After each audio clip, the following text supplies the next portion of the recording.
Hey everyone, I'm Jason DeWar from MakingStarWars.net. Who the hell are you?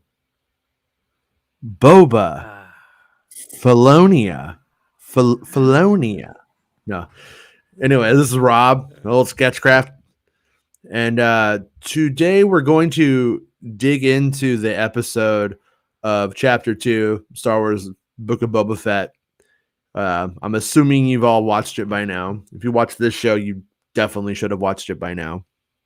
And I don't know. I mean, if you haven't, I guess you probably shouldn't watch it. But if you do, it's kind of your problem. But I stayed up until like 2 in the morning last night. I'm tired as hell today. So I don't really have any sympathy if you just didn't have the balls to do it. You know what I mean? That's on you. So yeah. Hey Joel, how's it going? Oh, old buddy Joel Williamson. I feel like Joel Williamson is like Marion's other boyfriend before Indy or after Indy, you know, the one who was more stable, like Mutt Williams' dad. All right. So yeah. All right. So anyways, yeah. as I was going over the episode, did my third watch on it, and I was like, I wanted to screen cap things, and as I started screen capping things, I got out of hand.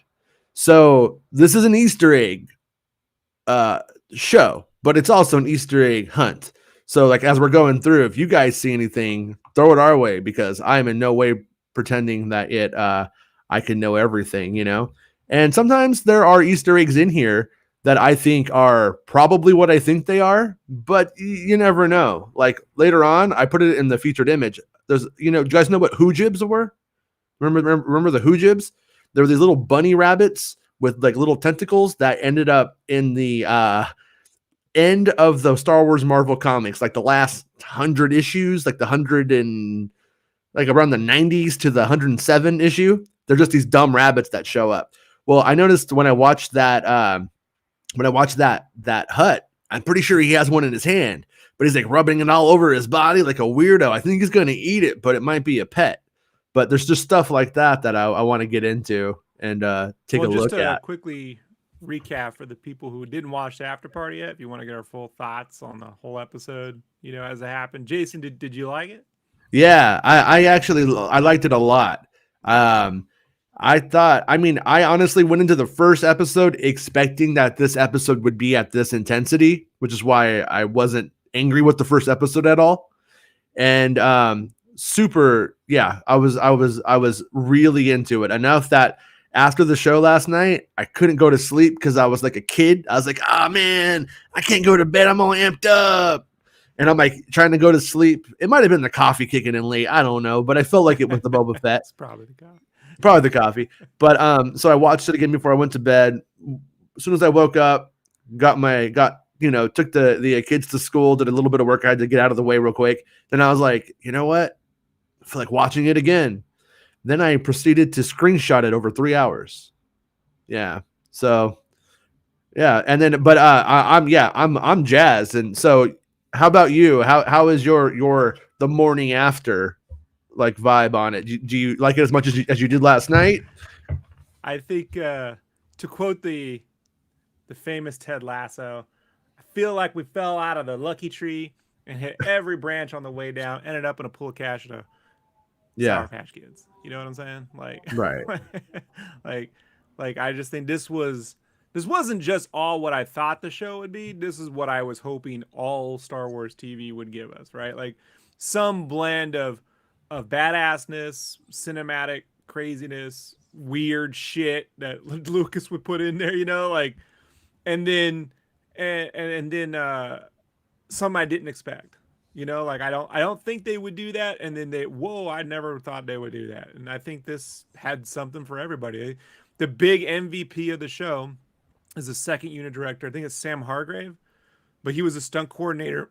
So he was Steve Rogers' stunt double in Winter Soldier, but he was stunt coordinator for Civil War, Infinity Game, Endgame, Deadpool 2. Like this dude knows his action. So that train sequence, as we will see, was put together by that cat. And Steph Green, who directed the entire episode, directed some of my favorite episode of one of my favorite episodes of Watchmen.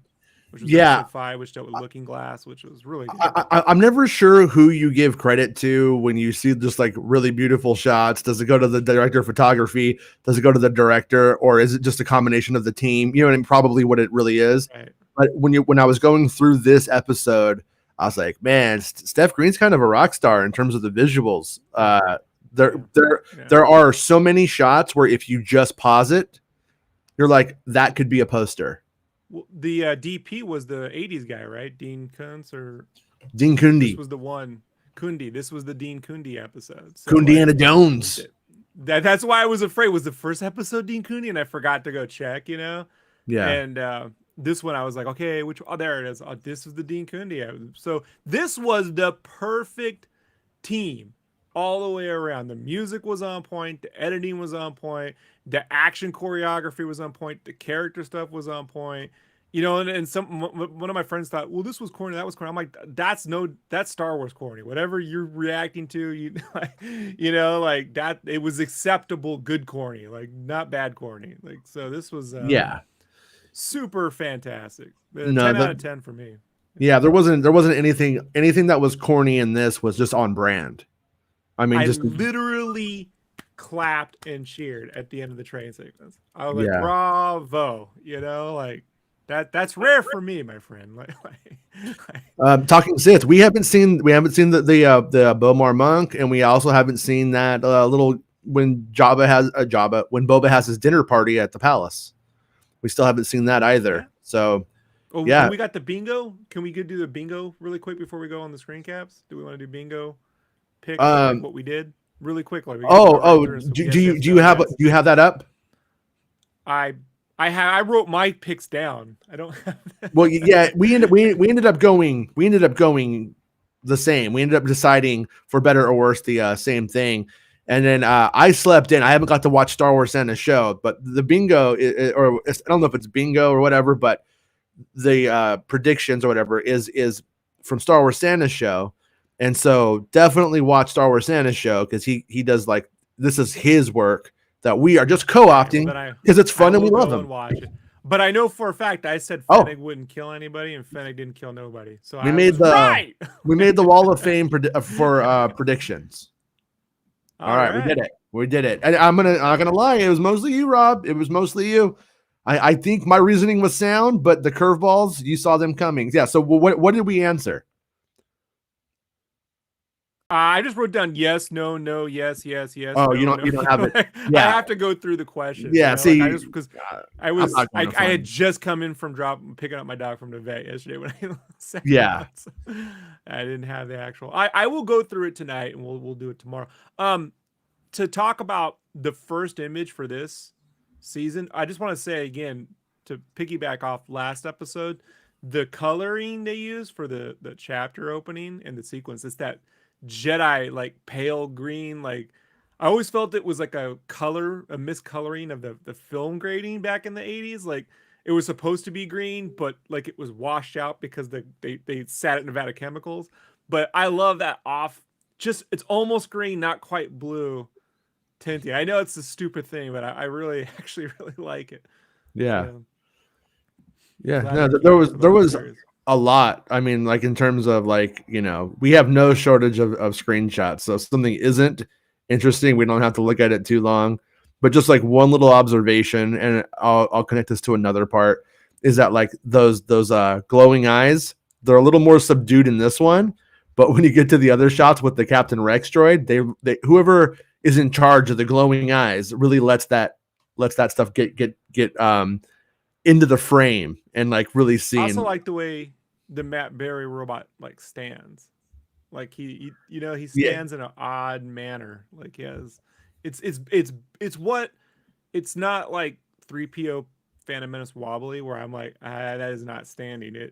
But it is definitely like that is weird, man. Like the proportions on that is something nobody would design today using modern design standards, you know, like the super thick body, super thin arms.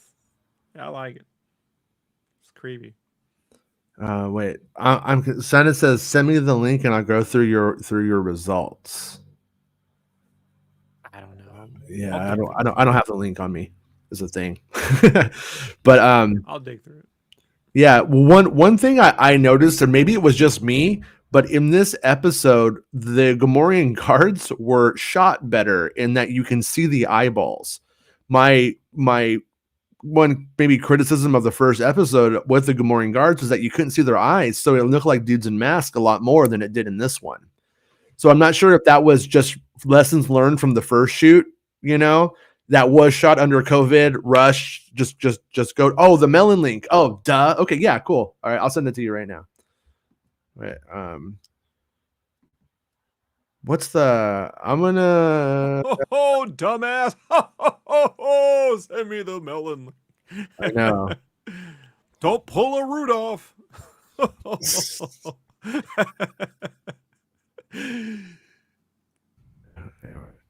I'm trying to find the best way to DM because I don't have what do you call it on my computer right now. Every year we call Blitzen Schitzlin because he drinks the eggnog. It's a mess everywhere. Every time. I gotta get a few more Santas in before I can't do it anymore. And I DM'd you on Twitter, okay? Because that's what I got open. And I don't want to crash anything. Okay. So anyways, yeah. So I was happy. Gamorrean guards, you could see the eyeballs. You know what I mean? It sounds dumb, but it truly does matter. Right here, that's where the latch is for the trap door on the floor in front of the Jabba days or whatever. Puts her little hand in there, pulls the thing, and then down you go. I don't know. Ancient mystery solved, right? All right, Santa just joined. Hey! Oh, here we are. How's it going? It's going really well. We had a lot of fun going through these results. You guys did really well. You tied with me, so you made it onto the Wall of Fame. We only we fell behind. We only had Zuvium. Martin Keeler beat all of us, but other than that, you guys did really well. And you almost got the bonus question right. Yeah, right. You almost had it right because you guys had the Tusken kid dies. Now, a Tusken kid died, but not the Tusken kid that I think you were talking about. I know. I was talking about the other one for sure. Not the main one, the other one. No, I'm kidding. Yeah. Yeah. So you guys said Boba Fett would kill somebody. So you got that point. He killed a couple folks, right? We saw him blast away the guy in the in Toshi Station there, right? Toshi Station. So he definitely killed a guy right off the bat. Fennec, not so much. No, right? I was surprised. I always just figured like she would be the attack dog, so to speak, the one to strike first for him. But with the storytelling, with the narrative structure, she wasn't there to strike for him first. So right, same. And we see the Slave One. You missed that one because we did see it in the flashback, like we did in episode 1. We saw it. I think you should get it. I think you should get it because we saw Slave One. We didn't see Fire Spray. You said no. We saw the You Slave said no. One. We would not see the Fire Slave Spray. We didn't say that. We said Slave One. So if you're gonna get me, like, all I had to do was go Price is Right and put other Tusken Kid, and I would have won. Right. So from now on, when we pick someone's gonna die, I'm gonna take the dollar number 2, the $2 bet, right? And we have to do it. we have to play it like Cliff from Cheers. Remember when Cliff from Cheers was when he was on Jeopardy, and he said, "Who are people who've never been in my kitchen?" And he was right. So I don't think he won though, but still, it's the way to win Jeopardy. Yeah. Well, you said we would not see it, but I think when Django is flying away in the ship, it is the Slave One at the time, right? Sure. Yes. It'll always be Slave One in my. So that's Slave One. That's right. Little heart. So someone did say Jabba in the episode. We got Jabba for sure. Okay. Boba did visit Tashi Station, how you're saying. So he did visit that. You guessed that correct. He did fight the Nikto gang. That's one of the dudes he killed. He did. Yeah. Mark Hamilton. I most wanted to call him Mark Mick Hamilton today. Mark Hamilton. He messaged me and he was like, "Hey, we do see those guys back on the bikes again, so they get their bikes back." Well, or they get new bikes. So do they get new bikes? Do they take their bikes back from the Tuscans, Or is there just more? Is there just more? Is it a big gang and there's just more? You know, there's True. a chance that biker chick is in a flashback. at this point, who knows? You know, That's true. Drash. That's true. The Nick Dash Toes. your source and see what word they call me on that one. Okay. Probably reasonable. R means reasonable, Rob. R means reasonable. Call me names. I'm just curious to know. Like, I'm getting all the 80s. Like a butt munch. Are we gonna get B munch next week? Like, what are we? It was a lot of 80s hazing this week. So That's hilarious. That's hilarious. He did confront the Ithorian mayor. You guys guessed that we would see a Rancor. Psych. No, you said we would not see the Rancor. You said we would not see the Rancor. And you got that correct. Correct. Yeah. We did not. I got real scared though for a second. I was like, oh no. That's a funny thing. I get that feedback on my live streams where people are like, I'm rooting for a thing not to happen because I voted for it not to happen. Not because they don't want to see it, but I don't want to I just don't want to lose. I don't want to lose. That was a great scene. Damn it. I lost a point. Right. Yeah. Yeah, when it happened, I thought, oh man, we're gonna get like Moochie didn't really grow up, did he? Moochie's gonna be tiny still, huh? I was like, oh no, That's little what I Moochie. feared the most. Yeah, like, that we were gonna get baby something in this show, right? And this was gonna be baby Rancor. You know, you're like, oh no. And then like when he eats someone, he grows a little bit. So the more people he he just powers up like an 8-bit yeah. Nintendo game. Yeah. Look, you say Rob, that's ridiculous, but you know, he like crosses his arm and he talks. Hey, I'm Moochie. I'm Boba's best friend around these parts. Like, oh no. He puts the hat backwards. Yeah, Moochie with his little hat on backwards. That's kind of I come kind of into it though. If they did it, I wouldn't mind. A little bit of Denver the Last Dinosaur. You guys said no, we would not see a swoop bike scene. That's correct. You got that right. The chase scene through Mos Espa with those Drash and whatever. No, did not get that. The flashback scene. I think flashback is a freebie point. To tell you the truth, I think we're going to get flashback in every single episode for the season. What do you think? Yeah. I don't see it stopping. At this point, like, right? Yeah, at this point, there's no way they're gonna back off on. I mean, I would even say like one of the expectations I have is one of the things I noticed when I was watching it the last time is when he's getting dressed in his Tusken robes for the first time, it's the same stance he's in when the droids get him ready.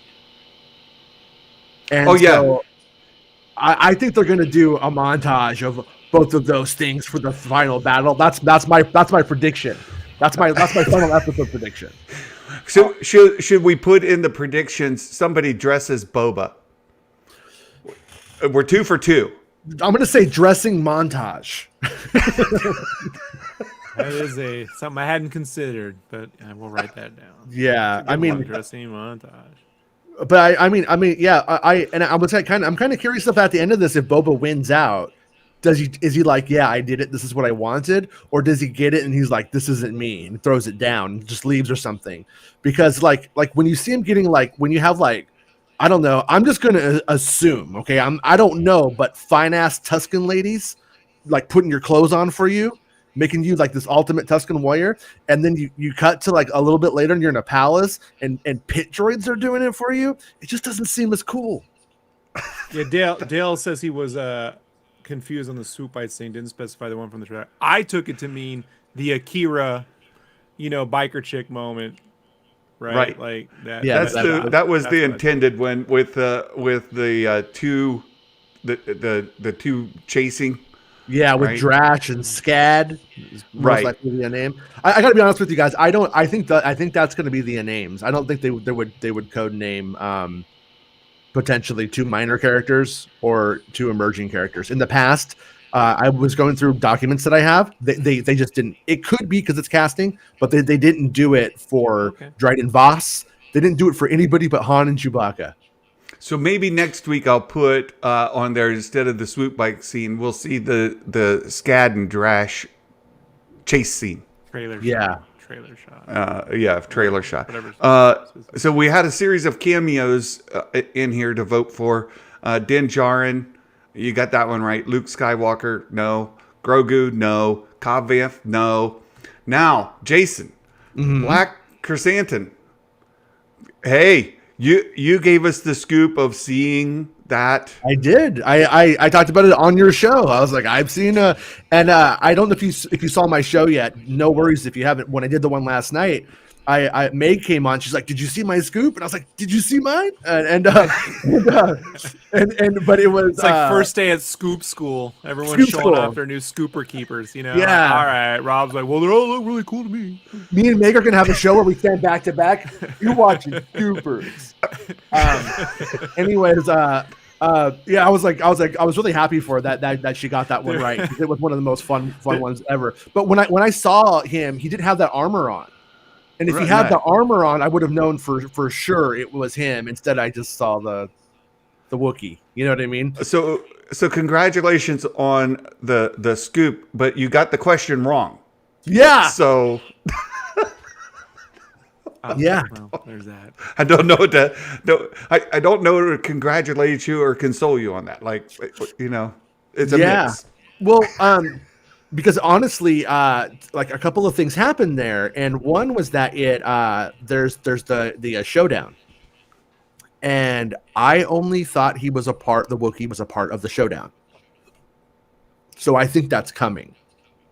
In fact, and wasn't that in that leak? Wasn't that the 4chan leak where they were saying that he was part of that whole showdown?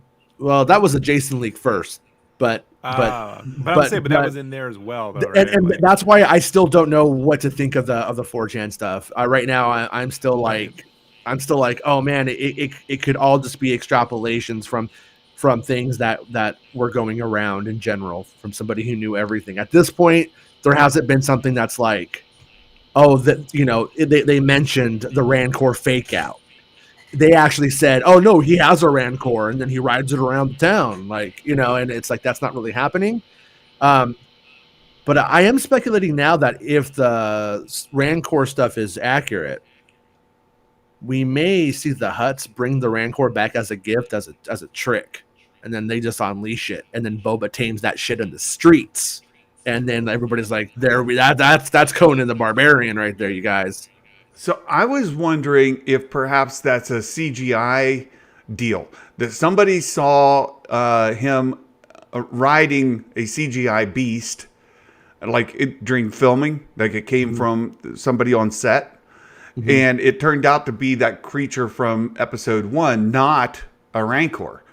Like you wouldn't see the actual flesh of whatever that thing is that he was riding and choking, right? Because he was like on the back of that thing, like standing like he was riding it.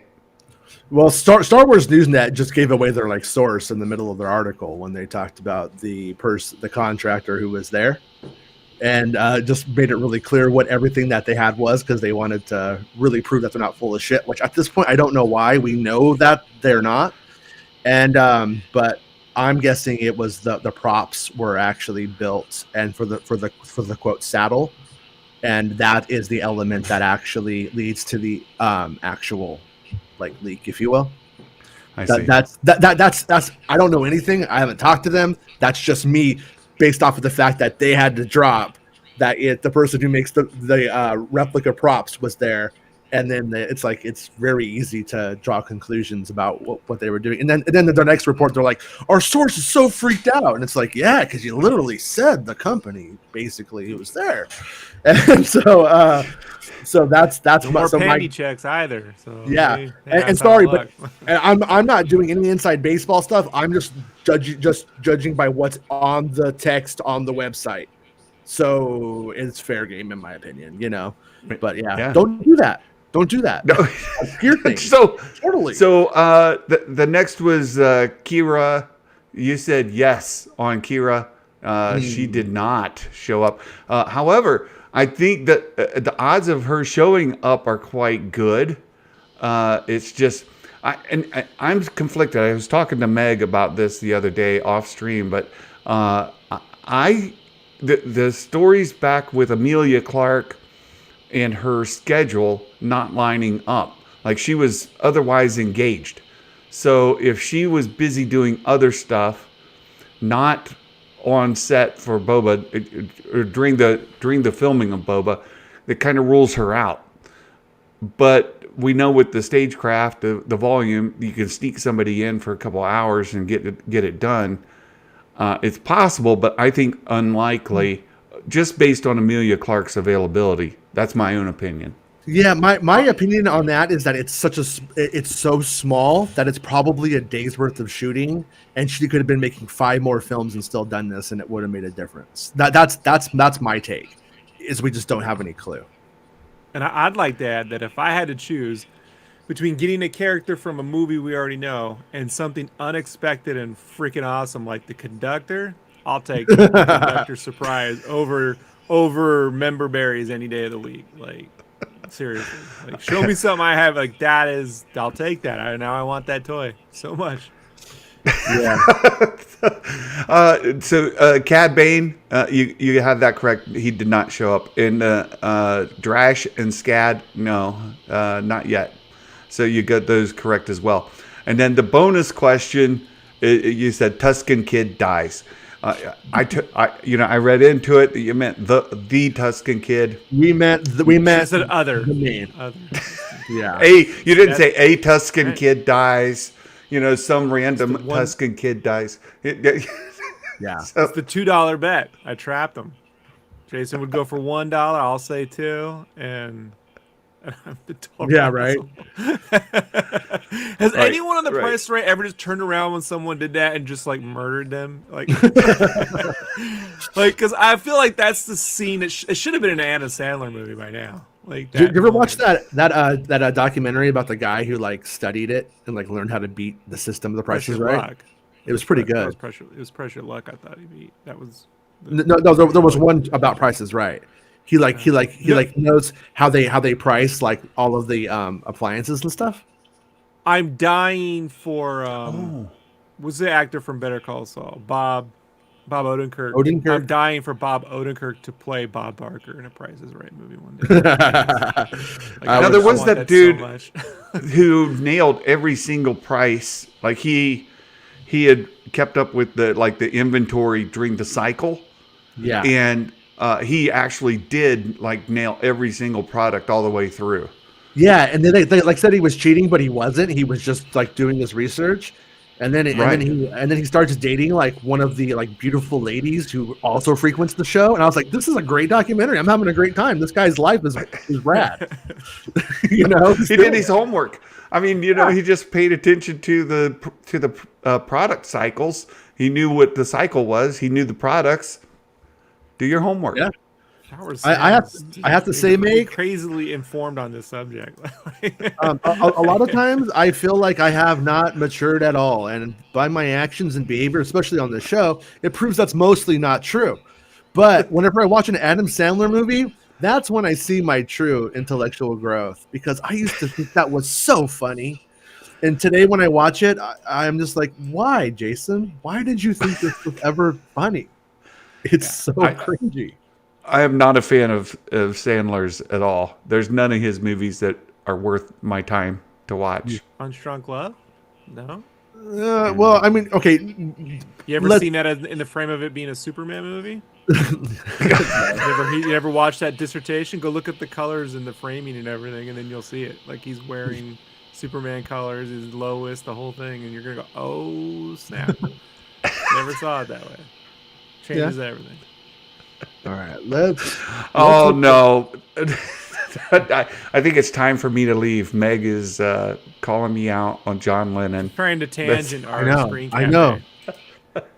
Yeah. Star Wars Santa not liking the John Lennon. I gotta give him credit though for standing his ground on that one. I think you're crazy. I love you, man. I think you're crazy. And I was like, But at the same, got but a big ass. I don't like it. Like, all right, man. Jesus. God. When he and Yoko do those nude photos together, they don't have asses. What were they thinking? Right? You know what I mean? It's like, come on, John Lennon. I mean, you know, nobody wants to see that. Nobody. no. But As we stare at a Gamoran ass, like, well, that's all right. yeah, Santa, you're welcome to hang. If you have time, you're welcome to hang out as long as you want, man. Like, you know, we love to have you on. If you got stuff to do, I totally understand that. No, we do have a delivery. I'm watching. It's one stop away, so Nice. I'll have to go here soon. But thanks for waiting for the delivery. It's like, come on now. Oh, you can do it. Oh, How many days you need? So I am going to drop out, but I'll be back in the chat in just a moment. nice. Thanks, Okay, dude. great. Thanks for showing up, thanks. Santa. Appreciate it. All right, see ya. Yeah, Bye-bye. helping us out. Yeah. All right, so we have the we have a bunch of screenshots that we will maybe get to today. I don't know. We'll just see what happens. I'm excited. Thing, I'm not last tangent, I promise. Yeah. For 1 year, can we just get the rattiest Easter Bunny costume ever and be the Star Wars Easter Bunny and just be a total like just like troll them hard. Yeah, just like you know. Oh yeah, I don't. Hold on while I lay an egg. You know, I forgot to show it, but opposite of Star Wars. I got the Willow picture framed. It's framed up there. The sign Willow. It's on the wall. The entire cast of Willows like, we hate you. Mm-hmm. But but Meg, that guy, you are going to dress up as a leprechaun. I'm gonna dress up. I don't know, what should I be? I'll be a tree. I'll be like Arbor Day. I'll be like, hey, Arbor Day counts too. Bunny, man. Like, and you could be the Easter Bunny. Easter Bunny's your idea. I'm not stealing your idea. You're the Easter Bunny, and we're just gonna holiday troll Santa one day, really hard. He's gonna think it's gonna be like a normal show. We're all gonna show up, and then we're not gonna let it stop. All right. Let me throw the screenshots back up. Okay. I swear this is an Easter egg episode. Yeah. So, anyways, it's Ghostbusters Afterlife. You know, like once again, not really that big of a deal. A nothing shot, if you will. I have the image up, right? Yeah. A nothing shot, if you will, but the care to detail in recreating it is, I think, admirable. You know, on one hand, it doesn't matter, but they did a really good job of pulling all of those like details out. And yeah, we love you guys too, Meg. You know, you and Santa are the most fun thing about YouTube for me. So I appreciate you guys. Anyways, people were mad about the Daniel Logan scene that we're gonna get to in a second. When we get there, but I just want to it relates to the conversation. Can't wait for that. Well, we don't see the dead Reek, and they're like, oh, you know, this is disrespectful. Like, I don't know if they're serious. From the first episode. No, from when we, I think it was it from this episode? We end up getting more Daniel Logan stuff. But when we see the helmet moment again, and but the thing about it is that person or those people are mad about the way that Boba Fett dreams. Like, that stuff doesn't have to be accurate, because the Geonosian arena, little Boba Fett's not really crying about the dead Reek. He's crying about the dad whose head flew out of the helmet that he's holding in his hands right now. You know. Also, compositionally, on the new shot, I look at Daniel Logan, the old one. You look at everything but Daniel Logan. It's a problem with the prequels. They showed you everything, and for some reason, Lucas was very, especially in Attack of the Clones, unable to draw your focus on like emotion and characters' emotional beats. Like when he kills the Tusken kids, it happens in a way that I don't know what the fuck happened. When he flips down and jumps around, shit like that. It's like you have to be like, I'm looking, it's all there, and if you look, you can see a shadow. It's like it's not the JFK You know, it's Yeah. it's not a It- grassy knoll moment. So I like the new composition better. Like it's smart. Like it draws you into the emotion of the character. But well, I mean, whatever. in that moment, it is important. I think in the background that you see that the Reek has been defeated because it has. It literally dies. That there's two things going on there. It's conveying what just happened, why the fight has like ceased, and it's dead there. It's the aftermath of that fight. It makes sense, but it doesn't make sense to put the monster in the background of these shots because it's clutter, and it doesn't make sense mentally that that's the thing that comes into his dreams. I These are mean, the so same it's fine. people that then complain when there's too much shit in a shot at the end of like a Shang-Chi movie. I'm like, why isn't less? It should have less stuff. It's too much shit. And then when they forget to put one thing in, or if they intentionally don't put one thing, then it's like they forgot. They're trying to jip. Oh, that's not a good word. You know, Yeah, sorry, folks. Bear my childhood upbringing. Right? They're trying to like rip us off.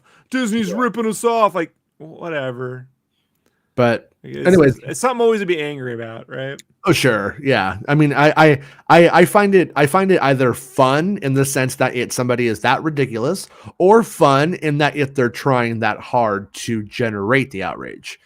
You know what I mean? But if you're going to do that, at least be correct. Is kind of my point. I'm okay with I'm not okay A with it, reek. but I Anyone can fucking knows. endure. Like any average sort of person who thing. watches a movie knows that that's called a reek. Yeah. They know Boba Fett's there. They know the helmet.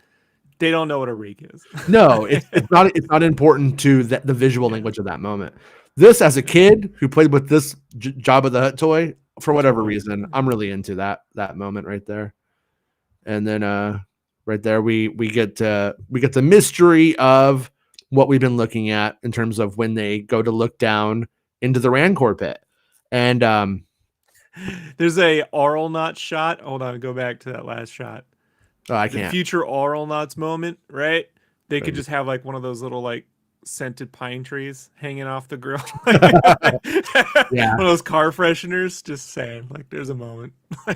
But Alright, sorry. once again, attention to a detail is really strong, and they shot this stuff a lot how the same way that they shot Ula. Like a lot of this, the same editing and everything goes into that to recapture that moment. But this one ends up becoming a sad trombone for him as he freaks out. But There's a mouse. yeah, and Mice. I was curious about that. Wait, let me see. Did I get another screenshot of it? I didn't. Was curious about that because you could see him right there, and it looks like the Hut has a hujib in his hand, and I wanted to go back to this to see if this was the same creature, and I was That's a like, mouse. yeah. That's a Patton Oswalt. But you want to know why I'm okay with it? I mean, as an adult, I really shouldn't give a fuck. But why am I okay with it in general? Just because?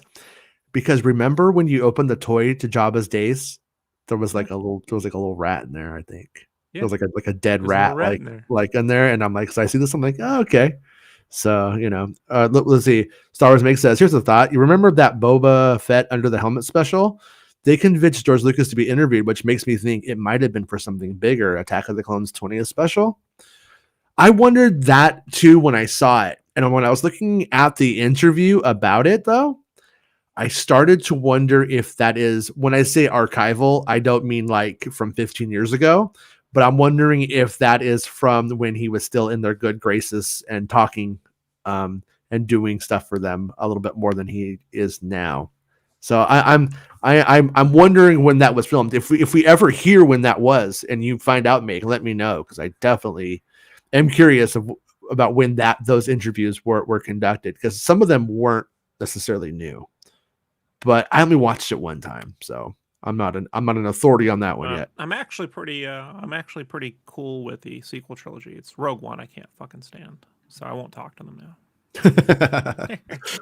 But yeah, so little mouse, I don't like it. I don't like it. I like to think the mouse looks up and goes somewhere, starts singing a little song. Fievel? Little Fievel moment. I'm calling him Fievel now. That's great. This is a great shot. Yeah, it is. This is everything we had dreamt the special editions would have been back in the day. Like the special editions were dope, but you're like, all right, they're gonna get there one day, and like this is like, well, they got there. Yeah, I'm going to be honest. For me, this is what the special editions were in '97. They just didn't age to this with me now. Right. And so, yeah, Right. now I think they've caught up to where, I mean, I was thinking about what you're saying when I was watching that scene towards the back end where we see the banthas going over the side of the mountain. It was a big deal that we saw the banthas added to Return of the Jedi going over before the skiff. And I was like, that's so cool. Yeah. But when you look at that moment now compared to where it's at in this TV show, it's like we should not complain as much as we do. Yeah. No, that's a movie. Like that's better than that. Look, people are gonna hate it. I think that looks cooler in Dune, but that's look at his little tongue. I like is that an Easter egg? I don't know, but it's a little tongue. Nah, it's just a transition. Licking his eyeball, keeping cool, keeping clean. You know, look at this guy. Look at him. Look at him loving his body. What? I support it. Joe Rogan got. He eats a lot of pasta. Oh, that's. I hate to say that's a Jason Ward gut right there. Bro Morgan. Bro Gamorrean. Yeah. We're gonna workshop it and we'll have it done for the next episode. It's a work in process. Yeah. look at this costume. that dude right there is that's look, first off, you get all three of those cats, they're telling a story. They are. I was laughing as I was taking the screenshots. I'm like, for the extras, you're either rad or an asshole. They either make you rad or they make you an asshole. There's just look at this person. They're just like, it's not working. It's not working out too well. But yeah, it was looking good. Yeah, just like that's right. We got a prisoner. My only weird thing about this is, are they? And I know you don't care, but the whole like, did they walk to Boba's and walk back from Boba's palace? Like, are they taking a speeder? They have to be taking like a little speeder to Mos Espa. They're not walking it every time, right? Like that's a 3-hour walk. They're not, but I mean, okay, so also something to remember though too is that like there's Han, Luke, and Leia, or I should say Lando, Luke, and Leia, and 3PO and R2. They park down the street from there somewhere, and they also walk. All that stuff, and the cave gets cut. The sand sequence, Return of the Jedi, gets cut, but they do walk there. Mos Espa in 1983. But exactly. They're cutscenes. But now there is a Mos Espa. So I just feel like he should have like a little, like, it doesn't have to be like a speeder. It could have been like a version of the skiffs, like a 4-man skiff, like the Jabba skiffs, you know? I'm just saying, like, I find it hard to believe they keep walking.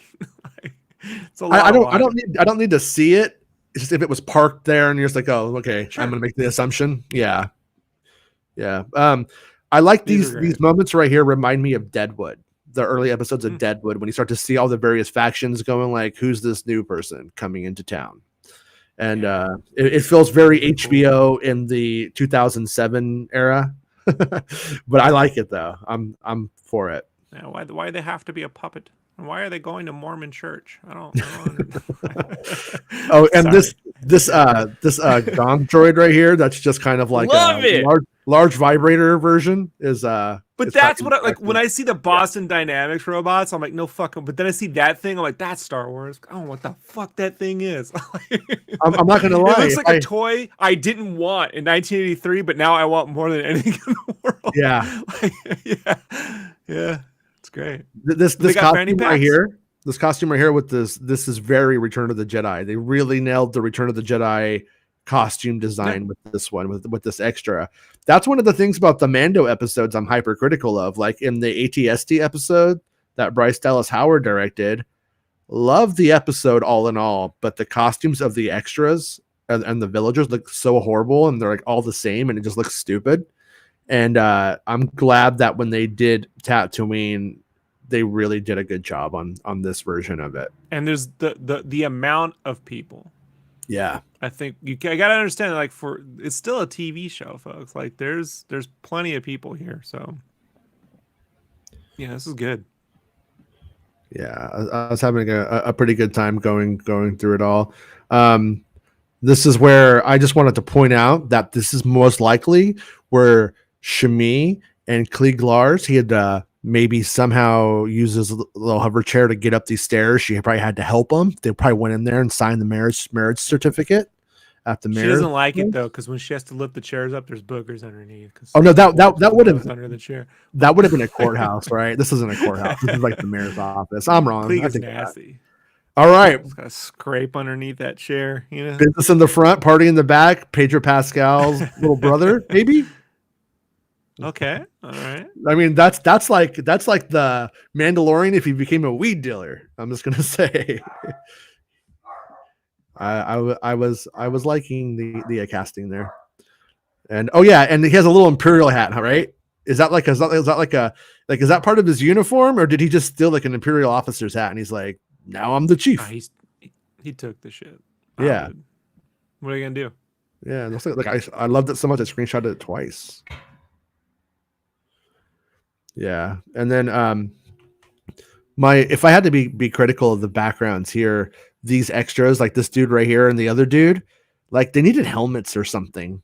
Which guys? I can't see the mouse. Oh, you can't see? No, I can't see your mouse. Oh, okay. Whatever. Yeah, like there's like a guy back here. I have more shots of him. The guys who are just like kind of in like almost Naboo kind of like armor kind of stuff. But anyways, you were talking last night about that old peach fuzz they gave him. It's so good. Oh, the Ithorian? Yeah. Oh, you know what, dude? Oh man, my thing has been messing up. Have I not been showing any images this whole time? Yo, I've been just staring at this one image. I've been staring at the Gamorrean, the reverse shot of the Gamorrean. Oh, god damn it! Outside. So. All right. I okay. I see what's happening. Yeah. I thought we were just really analyzing these extras. I'm like, man, you're being really critical. No, I'm talking fucking back. No. It's not been updating. Yeah. Okay, hold on 1 second. Okay, of course it wouldn't. Why would it? Yeah. Okay, hold on. I think I got it solved now. Okay, so we got the mayor's office. Okay, that's where I thought that's where I thought they might have been married, but that would have been a courthouse. That's not a courthouse. And then okay, here we go. Oh yeah, Pedro Pascal's little brother. Okay. Pedro Pascal's little brother. You know what I mean? I was thinking young David Crosby. You know what I mean? Like he's right out the 70s. That dude. And I like the look, by the way. When the Twilight dude shuns him off, he goes, yeah, gives him the Al Bundy. Oh, fucking whatever. It's a fucking stupid job. And then, what do you think about the hat? Is that an Imperial officer's hat? That's a Confederate hat for real, bro. Pretty much, right?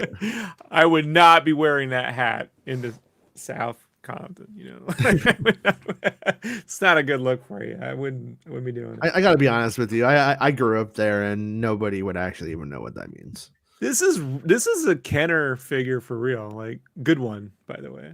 Yeah, right, with the mustache. Yeah, almost they nailed it. The Bespin security guard. Like I could see Kit bashing the Bespin security guards to make his figure. Comes with the power of the Force coin. Or this would be a Boba token. Yeah. You know. No, so yeah, these guys in the background, like the bodyguards who fight, like I don't know why they wanted to show their faces. Maybe they're emerging characters with some importance later on. But this room, by the way, is very Bradley building. That's where they shot like a lot of the stuff for Blade Runner. You know, you've seen Bradley building and everything, but most people recognize it. That the patterns on the wall. Yeah. Okay, look, that Ithorian is movie quality. Like that's better than anything we've ever seen in the movies as far as Ithorians go, too. Like. That's super good. He's cute and also weird and like dangerous. Like, yeah, it works. Oh yeah, that's bright. Yeah, that's when he gets shot. If I ever get a screen capture of a laser mid shot, I'm always taking it, just for the record, because Boba no flinch. Yeah, you can see everything like in like a truly overexposed picture really quickly. But yeah, Sub-Zero is down for the count. Look at him. Yeah, he is Sub-Zero, isn't he? From the video game version, not the movie version. Like if they just put the video game up. Yeah, like see, these are like look at that spit curl, man. This is what the Naboo guards thought they were. like like badass. Like, no, I mean, Yeah. clean, but Yeah, I just showing the faces of them. I don't know. For whatever reason, I was like, it just we get doesn't. so many characters though in masks in this episode that I'm fine with Yeah. it. I mean, they're mayors, so they're like city police. You want your police force running around in masks, Right. Check out his like fingernails. Oh, Johnny should check out his fingernails. Some Thurians need some mani patties. See. Yeah. So like, I don't Call know. him Joey every now and then. I apologize, Johnny. Old Joey. I know. Look, I see the colors of the words, the letters. Yeah. I don't see the name or hear the name. It's weird. Yeah, this is all great. All Oh right. man, the little bat creature's back. I was like, hey, I like that. It's a good member berry call. Oh, Snaggletooth is in the shot too. Or next shot. Is probably. that Ron Howard's brother? No. Yeah, right. The one with the ears, not the one on the left. Max. Cannon. Yeah, right. His name is Rex. You're thinking Kanye's in the back. Rex. Sorry. Well, it's because of Flight of the Navigator. Navigator. Yeah, he's Max. Rex Max, voiced by the same guy. You're in another ship where you fly around. Come on. Check out this guy. Look at what he has on his face. What's wrong with your face? That's the Red Letter Media Phantom Menace review. What's wrong with your face? Look, at least he's being that extra was like, hey, I'm not getting COVID today. No, this guy, this guy's like, I'm Obi-Wan Kenobi. Oops, he just walks around the whole time thinking he's Obi-Wan Kenobi. This guy back here, he's mafia though, so he's Broby-Wan Kenobi. Broby, right? Like he's tracks, yeah, Tatooine tracksuit mafia. He literally walks through the frame like 5 times. So right here is our first Snaggletooth with his new wave haircut. Oh, yeah. People are asking Glowy me, eyes. Is that the same Snaggletooth? I'm gonna say it could be. He could have grown his hair out, but it's definitely has different hair. So if you think people change in Star Wars or don't think people change in Star Wars, then it can't be him. Not the same one, anyways. Glowy eyes. Yep, and right here we got some of those. I like it. Yeah, that like service droid or whatever looks pretty cool. But yeah, I'm in his house. The Bradley building is where they shot the police station. My bad. Or Deckard's. I don't fucking know. There he is again. Fucking place. No, when Pris was in there, they shot the Bradley building. Whatever. Yeah, whatever. Well, you're right, Joel. I'm wrong. So. Now it's the Obi-Wan building. Look at him. That's totally Obi-Wan Kenobi, you guys. He's like, I could have been Lord Santeca. Yeah, I'm here. He's all. I got a few friends who don't like any of the male Twi'leks. Oh, because they're better looking bright. than them, probably. No, I think it's the brightness. No, I've always said that I think the Twi'leks overall, like if you want to do your Flashdance one here where you're like, oh yeah, I want to Captain Kirk that, like if that's what they want to do, fine. But they should look like crazy aliens with sharp teeth and shit mostly. You know what I mean? Like Bib Fortuna. Right? Bib Fortuna is like this outlier now, but he defines the whole thing, and then they let Ula define the whole thing instead of Bib Fortuna, and Bib Fortuna is just way more fun. Yeah, the male Twi'leks should definitely be monsters. But I mean, it's pretty obvious to me what's going on in here. Is there? I mean, and I'm not trying to be that SJW guy on the lookout, but they're like, well, if we're going to put sexy Twi'leks, then we better put some dude ones. That way, they can't give us shit for it. That's my guess. The Lloyd Wright house. Yeah. Does that sound logic? I get you. I just. Like, what points are you winning on the voting ballot with that? Like it's a fucking weirdos on Twitter can flick their bean to it. That's what so the weird. hot callous. No one says, hey, I like all my Buster Bunny fucking furry porn. I need an ugly one because their Buster's really cute. I need a real fugly right. Buster. Important question: is that a Shizor back there? Oh, the alien species? Yeah, it looks like a Shizor. I don't know, man. It's too blurry to tell what that is. That it's shoulder pad is Fennec's shoulder pad, so it's not like I can tell by that isn't his. But I mean, like you can see, like the face has little bit of things. I really think it might. If it had a top hat, the big bun. Yeah, it has Top. side. It has like a side one, but let me see. I don't. Maybe. Yeah, I'm not willing to die on a hill for it, but I thought it's worth looking into more. That's a And T-shirt. that is a poster. Yeah, it's a poster, a T-shirt. I would have moved him over a little bit closer. Composition No, personally, man. but- This right here is the Yoko Ono, John Lennon, Paul McCartney. So the guy on the right is Paul, and these two are Yoko. Like Max Rebo got a little Yoko droid, and fucking Yeah. the dude from the Jizz Band can't stand it. What if the what if the Yoko is just like a droid that just screams? He screams like R2. Wow! Yeah, just randomly in the middle of it. How or someone's got to get on that video. that is great. Yeah, The Cantina Band, right?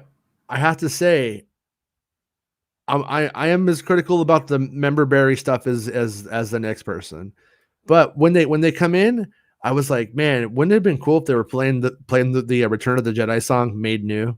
You know what I mean? Because the song that they play when they come in is really boring. God, it gets really. I don't have a mouse right now, so I'm. Oh, you talking about? I'm using my trackpad. But Okay, anyway, okay. He's a little. Look, you want to look at Obi-Wan or this Hold hunk? on. That's James Cameron. I swear right now on my firstborn, I don't have any. But what if I ever do? Mm-hmm. That ain't James Cameron. That's Yeah. like that. Wow. I like the one in the back's like, I don't even know what either of these people are here for. He's like, the green guy's like, I'm too hot to be playing Lou Ferrigno. Am I playing Lou Ferrigno? What is this? Is this a Hulk reboot? All right. Very smooth. And then right here, you can't do the eyes again, and I hate it. Like it's definitely a A problem. little glint. Like if they had managed to just get a little bit of the side glint to Yeah. pop the peepers out, you know? Gotta pop the peepers out. Pop See right the there? peepers out. I can see the peeper in this shot right here, and it makes such a difference. It makes it alive. Without it, it's just rubber. Write that down. Yeah. So right here, That's a good shot. and that right there. I'm gonna probably get in trouble for this, but doesn't that remind me of the dude from the Karate Kid TV show, Cobra Kai? John. Hawk. It looks like Hawk. Oh. Yeah. I was I like, was thinking more like Star Trek, but yeah. Yeah, no, but that I it see just what you're saying because yeah, the upper lip. I was like, did they like has like the same brow too? I was like, is that Hawk? But yeah, but right here we could see the snaggletooth right there. See, there is a snaggletooth and the hair. So maybe do they all have And a they put that snaggletooth? little underlight, that little white underlight, right? Yeah, yeah, but yeah, fun stuff. What it looks like she has a like a inflated condom on her head. Right there. I got to be honest. The 14-year-old in me probably put that on his head. Just come listen to some jizz. You put on your jizz cap. some idiots could be like, "What the fuck are they talking? These people just what are they doing? They're making fun of it now." Well, look at that. No, it's this. I mean, know your jizz or get out of here. Do you think these are all official drinks from Galaxy's Edge or drinking? I think it is. You think there was Actually, I think it is. Yeah, like right here's Mark I feel Hamill. like this is their own branding Easter moment. Oh, it is Mark Hamill. He's hiding back there. I guess we lost who Skywalker was in the shot. He's in his What We Do in the Shadows role, though. You know? Yeah, like there are drinks like that at Galaxy's Edge. I'm not sure though about that one in her hand right there, because once you sit in that cantina, they're like, get the fuck out. They don't. You know, what would be a good bingo. A good bingo bit would be: will we see a holiday special? Mm-hmm. Easter egg. Was that the Rodian from the first episode? Is that the same? Is that the mask being reused? Probably. Yeah, probably. There are a couple of masks that I've seen in person, even for filming for Mando, that I saw in the streets here. But that cooler light, it looks more red and yellow. I mean, out in the white light, it would look paler. So I could see that. Yeah, I couldn't tell. Oh yeah, here he is again. See, it looks like he has like I the like how there's- dinosaur. See on the side right here, he has like the dinosaur kind of things on the side. So I think it might be maybe. it might I think that might be a Shizor. Every now and then I can see someone say, "Why is there just a fern back there? It's just a normal plant." And I'm like, there's a dude running out of PetSmith with the ice cream maker. So Dude, after Fern Gully. which they turned into a whole thing in the Mando, you know. So Yeah. Yeah. After Fern Gully, I'm just I love all ferns. Yeah, so I by the way, they're between two ferns, just between two ferns. Yeah. No, I actually really appreciated how long this shot takes. Like they like really like let it breathe for a second, you know, and then these guys come out yeah. and they're like the drums. Yeah, and there's like the one one guy with the drum who has the best job because he just has to hit the drum. Yeah, he's lucky. That was one thing we were talking about last week when I was saying like the theme song would play better if it were drums in a way, you know, like, and then these drums come out. I'm like, hey, shocked by the Hutts, man. Yeah. I didn't think we get them like right after that scene. I thought, well, maybe they'll build up to that, and then there they are. Yeah, and this wolf man with no pants from Maz Kanata's castle, I think. What if he just started pissing himself right there? Oh shit, there's a hut. Two huts. Yeah. Is that a bikini? Look at it. It's hot. Yeah, look at it. Look at this little. Hey, take that thing off, girl. I missed that. Yeah. That is the best. And look at Mom.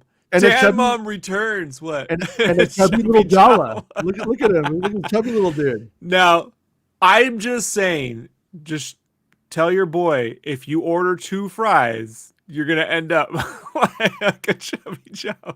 You gotta just take the 1 fry. Don't have to order the 2. It's tasty. Take your time. I used to know a girl who did her hair like that in the 80s. All right. On my street. Johnny's like, look, man, on a bad day, you know, we all have them. That's a Star Wars trait. That's as stupid. Look, here's the thing. No other science fiction fantasy series can get away with that shit right there. Yeah. So if you can get away with it and we love you for it, man, do it. Like right? Yeah, it's great. It's good. What is that thing? That's that what was that animation where Rick and Morty dude, where there's like he makes that droid just goes me. Doesn't do anything. Oh, the Joel Halver. Yeah. Where he just makes a fucking weird bunk. So last night we were debating if they were conjoined twins, and they're not. As you can see, the tail wraps around her. He's green. He's Jabba color. She's more of a pinkish hued kind of color. She's more of a Zero the Hutt. He's more of a Jabba the Hutt. But they're just fucking reek, bro. That's gotta smell. So yeah. Bad.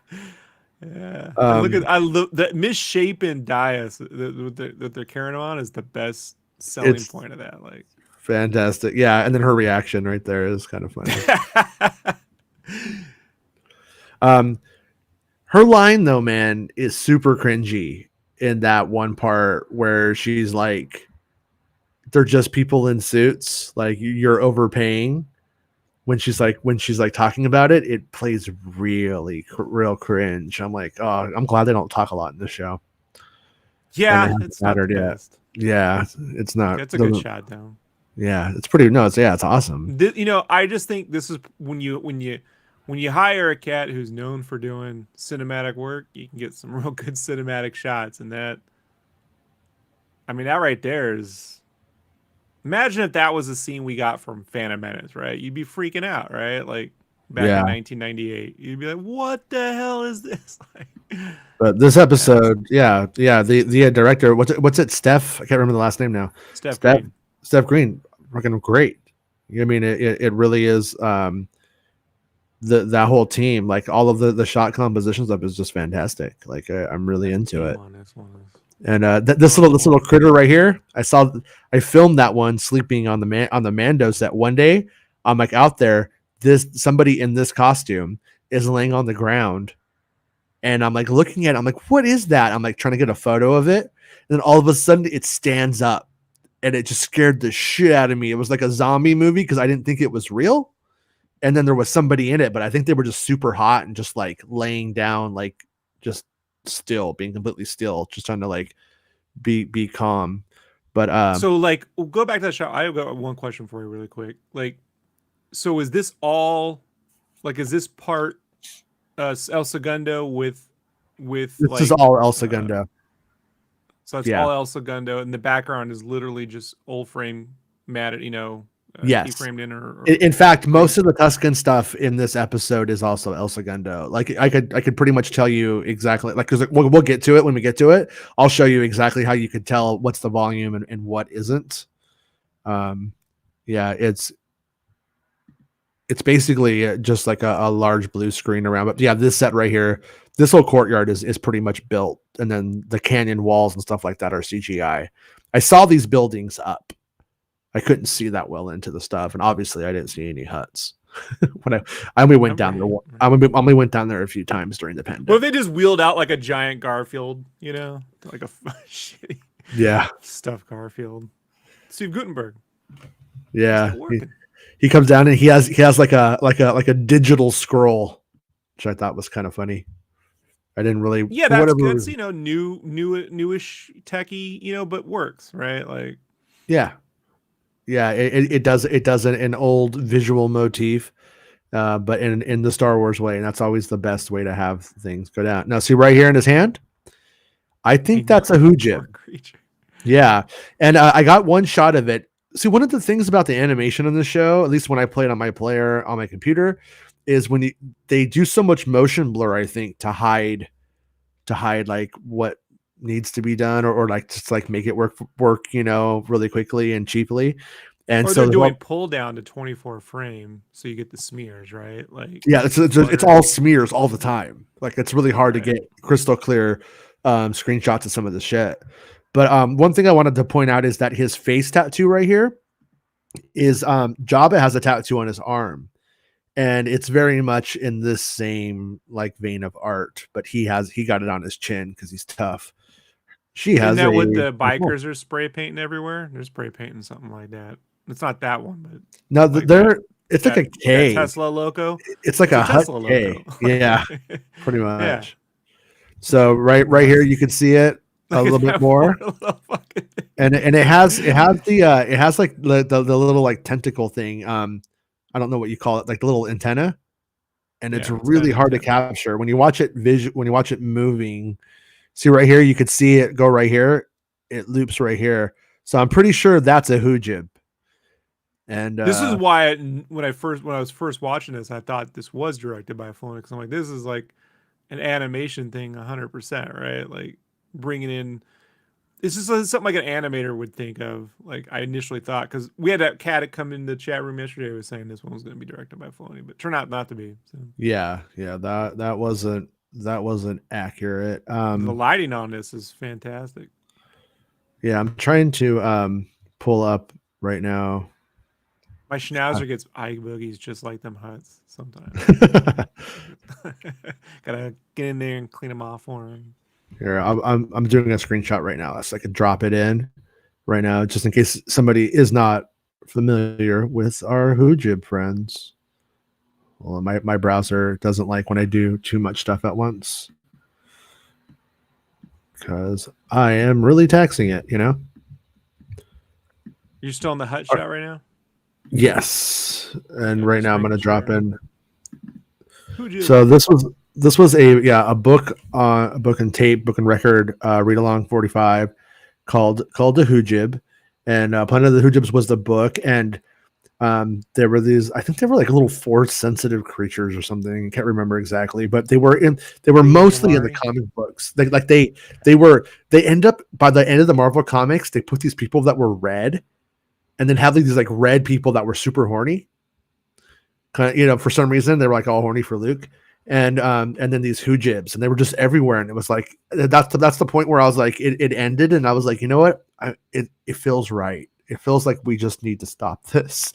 I didn't hate it as a kid. As a kid, I was like, okay. You know what I mean? Like when you're a Yeah, kid, it's you're a just like, read along book. You're glad to get the sound effects and the oh, artwork and everything. for the record, the read along book is the classiest rendition of the Hoojibs. Like I said, this one book existed, but there are the Marvel comics. There's probably 15 issues with Hoojibs just jumping around the pages constantly, like not shutting up, looking all sad and stuff, you know. But yeah, there were. I don't know if it was like trying to redo the Ewok thing or what, but anyways, yeah. And then so we got this little shot right here of the side where you can see the huts over here on the side, and you can really I see love those. his dreads. I love those Warcraft like All the pauldrons or whatever. shoulder pads. Yeah, the pauldron. I love that. Like, because it's one of those things where like when they're like, oh, you can't do live action He-Man. I'm like that you can, like right fucking there. This dude. Yeah. This dude. Yeah, I'm with you. This drill sergeant, look at that fucking gun, bro. It's got what, Dude. 4 sights? Masters of the Universe. The movie is great when they're in Eternia. It's just not good once Right. they leave. Like if they just kept Yeah, that movie in Eternia, it would be people would love it today. When they go to Cerritos, and you're Yeah. like, oh, all right, Yeah, and freaking Courtney Cox is there. You're like, what? Yeah. What are we doing here? You know. When I was a kid, I was like, why wasn't that girl? I didn't know it was Courtney Cox, but why wasn't she Tila? And I don't understand it. And this is great, man. I haven't been too keen on a lot of the Wookiee designs post Chewbacca, and I really can't stand the episode 3 Chewbacca to the point where it's not just me, but when we would do shirts, when we put together shirts, we weren't allowed to use the episode 3 Chewbacca because it wouldn't sell. You were like, there is a mass consciousness. I know the fans think it looks great, but the average person doesn't recognize it as Chewbacca. This looks like a new Wookiee. Yeah. Yeah. No. Episode 3 Chewbacca is it wasn't a focus of the film, so he didn't get, you know what I mean? He was an extra. And this guy Boba Fett just showed up, gave him a snarl, and walked off screen. I'm like, man, them huts always keep around a winner, right? Yeah. And see right here, I got right here. You can see it. So I think it is. I'm guessing that it is a Hoojib, and it is his pet, not his food, because he just like rubs it over himself like a weirdo. Like it feels that good. hut is 2020, and this hut is 2021, and that's us. Like, yeah, right. Oh man, make it stop. Oh, what's on? Oh, what the fuck has she been eating too? Like her mouth's all green and shit. So like he has like a foul. Is that a wart that's colored, or is it a jewel? It's like septum? A septum for chin, yeah. And she's been eating Jello pudding pops all morning. Yeah, and when you compare it to like Gardula the Hut, it looks really good. They've really come a long way. Right here, the eyes open. Yeah, you've upset my sister, but I'm not here for that. I'm here for the Hoojib right here. Look at its eyes popping out. I know. It's got to be a Hoojib. I'm just convinced. It's in hell. I don't think any creatures suffer. I don't think Anakin suffered this much in episode 3. Like I think this creature is going through something. Yeah, is it like a guinea pig that's been like augmented to CGI, or can't really tell. But yeah, I love these guys though. I hope we get more of them. But yeah, there's a lot of the same kind of goes through and through. But we have like way too many screenshots from this episode, so I think we're gonna have to pick it up probably after we get out of this sequence. We'll probably call this a show, I guess, and then we'll start combing through the episode. We won't. I don't know if we'll do this every single time. But this episode has so much good stuff in it that it was worth it, you know? Yeah, I mean, if everyone but me hates the episode, then that's the mask I was talking about right there that I saw before. It was made for The Last Jedi, I'm pretty sure. But, guy in the background though, I don't know about that helmet. Oh, this guy, yeah. See, like I said, you're either cool or you're an asshole. it's almost like it's like a Koopa Troopa fucking Star Wars character. Like it's It's like a CVC from 1969, I guess. It's fine. yeah. This guy, he's like, oh, I wish I was Jango Fett. I kind of look like him, but I'm not. Cousin Eddie back there. Yeah. Cousin Eddie. Look at him with the Eddie hat. The rim up. Always a cock blocker, that hat. But there are so many shots look. of this. They have visually promised us that the fight happens. I mean, we know it's going to, but in case anybody is wondering, when Santa does his predictions, are they going to fight? They are going to fight. There is just no doubt about it. We've come a long way from the holiday special right there. I say you put them in some red robes and we sing some songs and see. Red robes where only the head is fur, but clearly everything under the robe is human. Yeah, it's so weird. Like, did they wet them down before they put on the robes? So because they're just so disproportionate with those. So weird. It's pretty awful. Have we ever seen a fully wet Wookiee? Do they thin out like my fluffy schnauzer does? We saw him in the tub, turns into a little chihuahua. In Star Wars story, he showers with Han. Probably like the hottest moment of the Star Wars movies. If I would not have had that on my solo bingo going into that film. So, okay, props to them. So yeah, I think we'll stop here, and then we'll pick up. Digging through all of the screenshots, with the rest of the Tusken stuff, because there's just so much Tusken stuff to get into. I don't want to skip over it, and I feel like we have the time between now and the next episode, so that's what we'll do. I do agree with the chat. She probably should have been wearing a helmet if they were going to get into a fight right here. Yeah, that was there was a couple of times like that, like where he puts on the helmet and she doesn't, and I'm just kind of like what, you know what I mean? Like, in a weird way, there's reasons for it that I can see doing that, but there's also reasons for it where it's like, yeah, are we not taking this seriously? Like, what's going on here? So, but yeah, I'm glad Star Wars Santa got to stop by today, and that we got to talk to Meg for a bit. Echo Base Network said, hate we did not like this episode. I didn't say it. I don't know. 10 out of 10. Yeah, Lawrence Kasdan is directing a series about Lucasfilm. That George interview is probably for that. Good call, dude. That's probably likely exactly what it is. Yeah, the series about Lucasfilm. That's probably exactly what it was from. That would not surprise me. So yeah, and then you got the Enos house. And then they copied the files from Frank Lloyd's Wright House for Blade Runner. Bradbury Building. And then I thought I said Steven Tyler. I was like, what? Aerosmith is here? Steven T. Muir. Hey! I didn't want so much flashbacks at first, but I'm digging it now. We get to learn who Boba is and how the Sarlacc pit and losing armor broke him somewhat. The show needs to move to current story now. It won't. Yeah, I don't think so. I really don't. Don't get your hopes up for that. Yeah, I think we're going to be dealing with Boba's like life issues, and last night when we were talking about it, we were like, we didn't get to know who Boba was and stuff like that. I have a feeling that all of the flashbacks and the various things that we see will inform that. So it's fair to critique it that at the beginning you should have known and you don't, but I feel like by the end you will. And maybe that's what matters, if we assume that everybody's going to stick it out and watch the whole thing. So, yeah. And then Black Kristen, or however I think it's Black Kristen, everyone knows Black Kristen.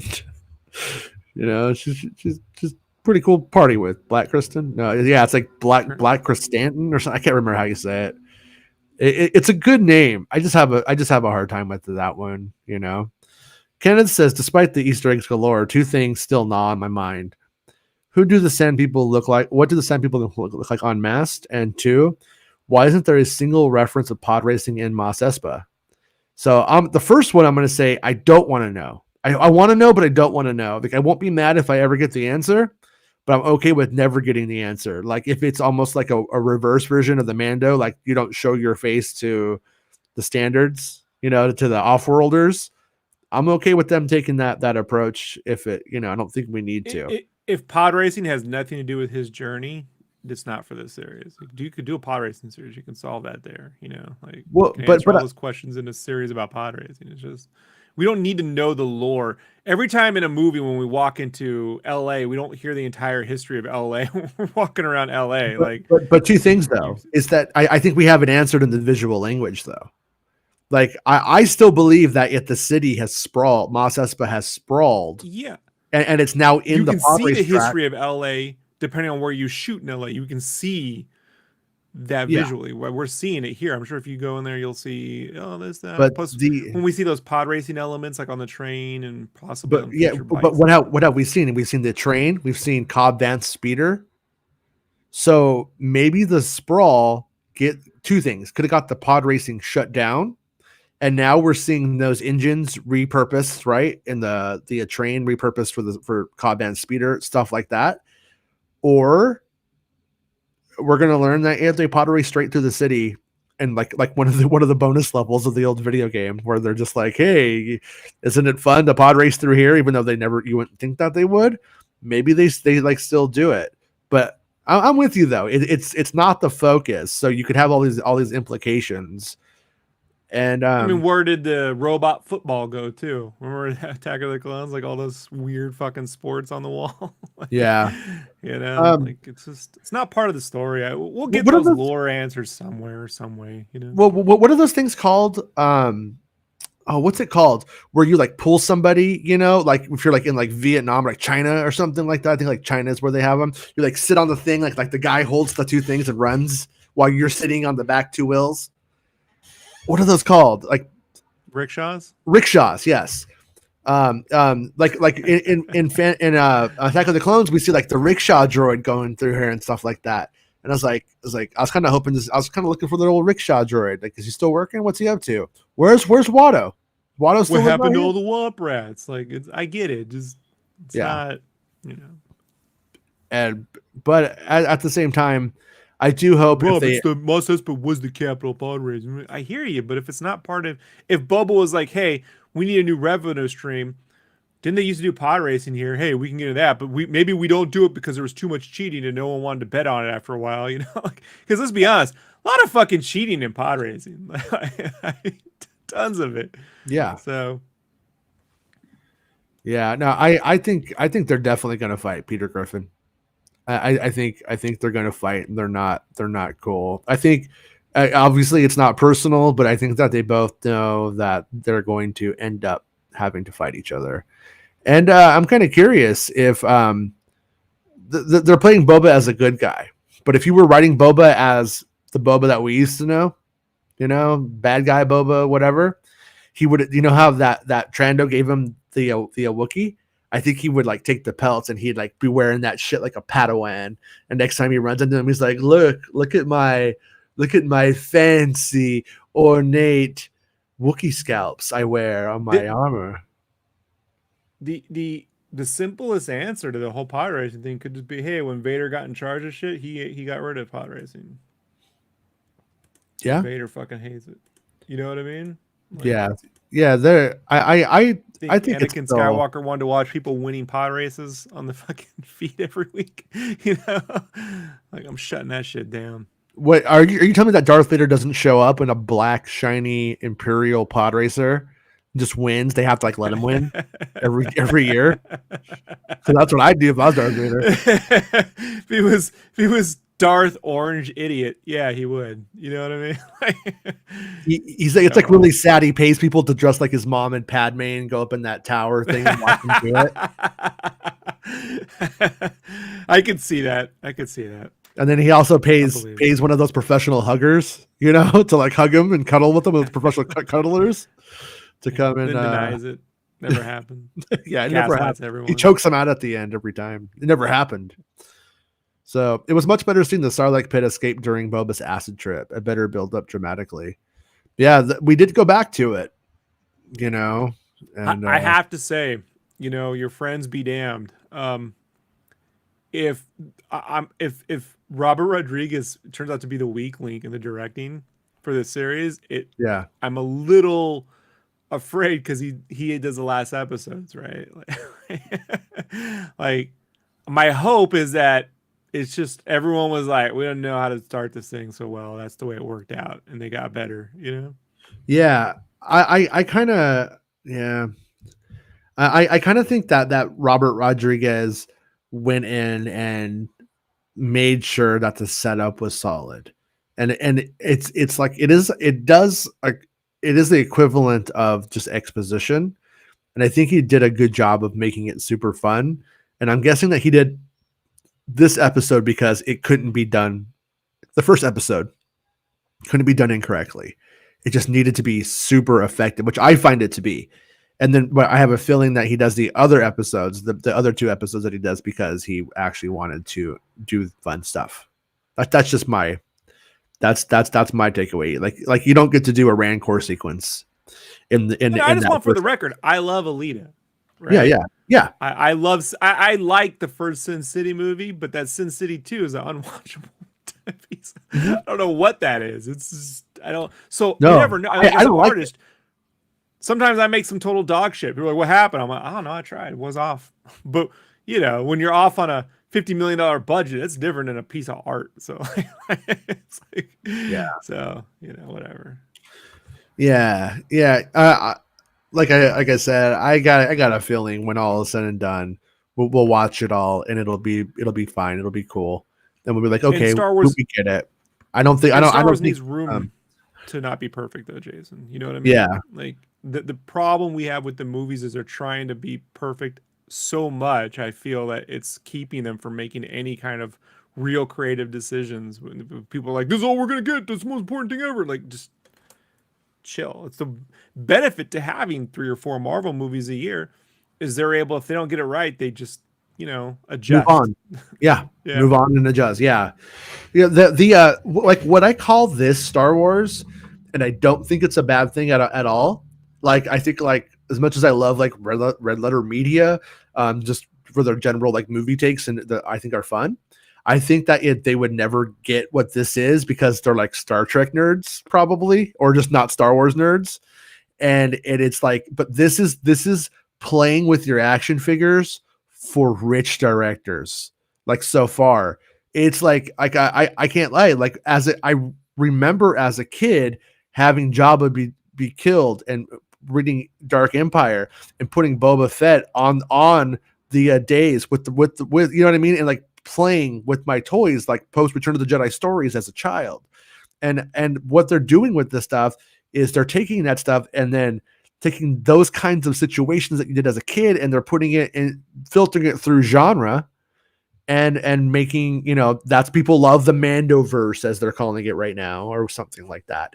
And it's like, that's all that it is it's playing with your toys and people love it. It's essentially what adult man babies want.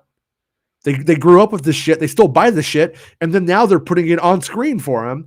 Myself, I love it. As an adult man, baby, I can agree and disagree at the same. I feel both. But I do come at it also from the like probably a somewhat Red Letter Media side of things where I'm like, but I also don't want it to only be that. Like I'm cool with this stuff doing exactly what it's doing, exploring Tusken Raiders and Boba Fett and what happened to those little curiosities that we've had. What happened to Jabba's palace in the aftermath of his death? Stuff that's like not really important, but it's a hell of a lot of fun. That's what this is doing like really, really, really, really, really, really well. But I also need Rian Johnson to come in and to make Star Wars films that are not adults playing with action figures. You know what I mean? Adult size action figures. I definitely need both. I'm not happy unless I get both. As a Star Wars fan, I need my Last Jedi and I need this. But if it's all just this I think has a limited lifespan, there's only so many things that you can mine and so many retreads that you can do with the Kenner action figure, so to speak. When I say Kenner action figures, I mean it's all essentially avatars of Kenner action figures, you know? Right. I mean, one could say the exact same thing about Ghostbusters Afterlife. Like, this is great, but you can't keep putting in you can't keep putting in the stuff from the first film. Like, you got to move forward now, you know? And that's where I agree with Brother Media. If the basis for Ghostbusters Afterlife is the containment unit broke and now all the ghosts are loose again, and you know, then it's like, all right, you're gonna have to conjure up. There was a whole cartoon series of stuff they could pull from. Like, I really thought, and I know this is a side tangent with Ghostbusters Afterlife, but I did watch it before the Boba episode.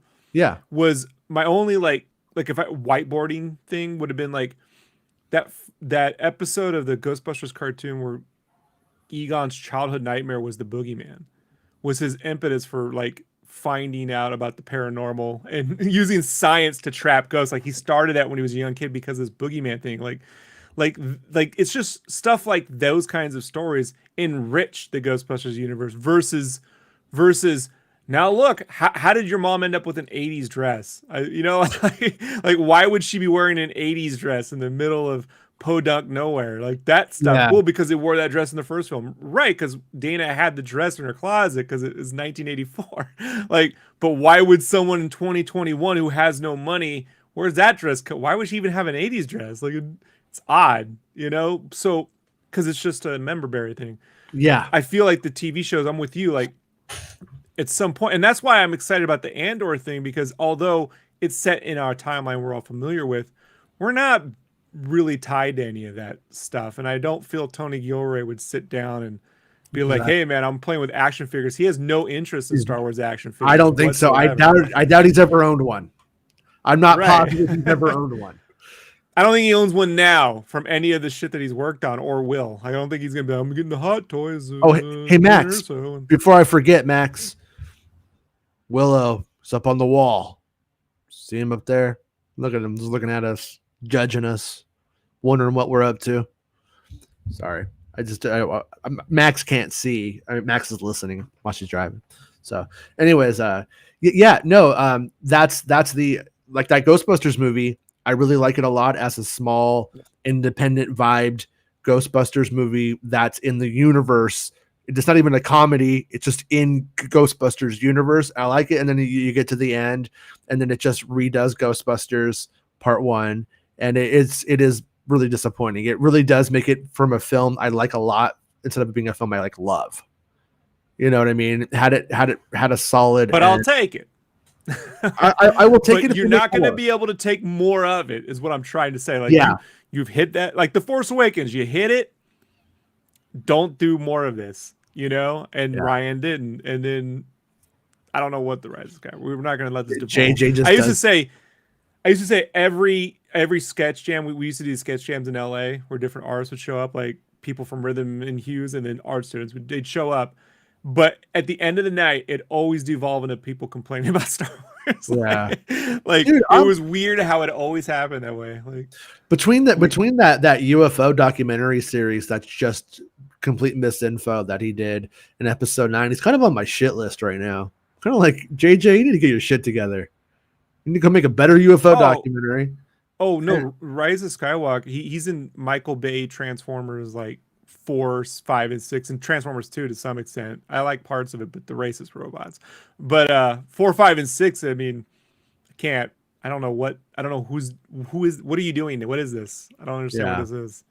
Yeah. So James, we still don't know. Like we really don't know what to think about the leak, so to speak. I mean, they are seen as adversary, like the Hammerhead is an adversary, and then they kind of seem to come to an understanding in this episode. And wait, James just tweeted me a link about something. Hold on. I probably didn't see it, James, because I've been out of it. Well, they did a good job of, even now I'm not certain who's telling the truth in this episode. Yeah, who hired the Nightwind, you know, like it seems obvious that the mayor did it, but maybe he didn't. Yeah. Like, Yeah, James, I honestly the source of that is kind of rocky. If it was coming from the other end of that, I would be like, okay, but yeah, I'm not sure if I seem to recall, and I hope I'm not wrong, but I seem to recall a lot of just kind of like generally like bogus stuff coming from that side of things, maybe. But I'm not going to say who it is because I don't want to say that if I don't really know. I haven't looked it up. But yeah, that right stuff. now, it's not going to get the big from the fans, yeah, but from like average person subscribing to Disney Plus to see Boba Fett, they're not going to be like, oh my god, they're not even going to remember. Just telling you right now, Wait, it's the same people who think Kira Kira being in the show. If Kira drops, I think they're not going to be like, oh my god, it's Khaleesi. They're not. no, The average fan's not going to know. I've gone on enough dates to know how certain ladies will react to seeing somebody famous who they know in something that they don't care about otherwise. And I think that's what they're going for on it. That's what I think they get out of it. People, I people put it in like the same category that when they thought kids are into 90s stuff, they grew up, we'll make a Power Rangers movie, we'll make it serious, give them real money, give them the MCU treatment. No one showed up. Yeah. So I put them in that category. Like, yeah, there's a subset of a subset, and us Solo fans, and I'm one of them, right? For the most part, I'm one of them. We down there. my take is that people, mostly women, will be excited to see Emilia Clarke, not Kira. To make a very clear differentiation. I know. And if they don't age her though appropriately, which is going to be weird if they don't, she's only 5 years. That whole when's this take place? She's only 5 years older in real life than her real age at this point. So from Solo to Jedi is 5 years. No, not no. In Solo, as I no, like it's much longer than that. But in reality, she was playing a younger person as an older person because she's hella fine and she looks good, and so you can't tell that she's like I think right now she's at least, we looked it up, I think she's at least 35. It's just weird to me how much money Rogue One made, right? Yeah. And how many people look back fondly at it now. And then when you say there's an Andor series, people go, I don't care. But you mentioned Emilia Clarke. Oh, it's Emilia Clarke. I get you, but where were these Emilia Clarke fans in the Terminator Genesis? Where were they? Where were they showing up for that? Like, no offense. I'll be honest with you. No one saw that movie. Like, and I thought she looked like a good Sarah Connor, to be honest. Like, yeah, I agree with you. I think probably I just don't think she's a box office draw. But if you were on the couch with somebody you're seeing and you're like, hey, want to watch the new Star Wars series? They might be like, I don't know, what's up with it? And then you show them, like, oh, Emilia Clarke, yeah, I like her. My own weird memory berries, and then you're on. And you know what I mean? Like, but at the same time, yeah, but I don't know if Ming-Na Wen doesn't age, but they have to age up Kira. She because she looked Harrison exactly Ford looks much older in Return of the Jedi than he looked in Star Wars. Yeah. Luke 8. I don't want to look. The timelines are confusing enough to some extent. Like, it is weird when you see a stormtrooper in the Sarlacc pit, and then everyone's like, "Were there stormtroopers on the Jabba scene?" No, there weren't stormtroopers in the Jabba scene. Like, because when we see Kira before, it's 10 to 13 years before A New Hope. And by the way, gotta be hard years. Snorting coke, fighting off the Empire. If she's a successful criminal, folks. she might be able to afford that really good space Botox that Princess Leia clearly got in Episode 7. She looks like Carrot Top now. No, yeah, no. Like the big chin. Gotta be honest with you, Carrie shouldn't have done that. She would have looked better without it, I think. I'm talking about every poor soul like it's plastic surgery. Yeah. No, I'm talking about my Princess Leia. And my Princess Leia, she didn't need it. She would look beautiful without it. Girl, yeah, love you. But I mean, if it made her feel good, then whatever. That's probably what happened. But what made her feel good is probably what killed her sadness. You know, like she Good point. a little less with the feeling good. You Uh-huh. know, like whatever makes Gary feel good, we should all be in support of that. You know, a little belly rub. I mean, I'm just gonna say if you one thing makes you feel good, one thing makes you look good, and they're two different things. I'm just gonna say that much. But yeah. But look at me, I'm a monster with a fucking adult pimple, like I'm turning 13 again. You got the mall, Austin Powers Mall, huh? Yeah, but I see. I'm with Michael. He says I don't think she needs to be aged up a whole lot. Plus, if she's a crime boss, she got fat cash to de-age. But realistically, Clark has a wide range in the age spectrum. That is true. And I also think that all you do is that when we last saw her, for the most part, she's dressed like space Audrey Hepburn. She's wearing a party dress and stuff like that. You just class it up a bit. You give her either you make her fancier or you make her more menacing. One or the other. And then that's how you show change. And if they do that, it'll completely work. So I think she's about 35 to 36 years old, and I think she's only playing somebody 5 years older than her. When I say age, they're just gonna give her the rogue stripe. She'll have one fucking gray thing, and they'll be like, "Look, she's older." Like that's what Hollywood does now. So reality, she should age like Baru. She's just fucking weathered. Oh, dude, like you watch Eastwood in a good dress. You watch like movies from the 50s and 60s. If you're 50 or 60 years old, you're like a grandma with white hair.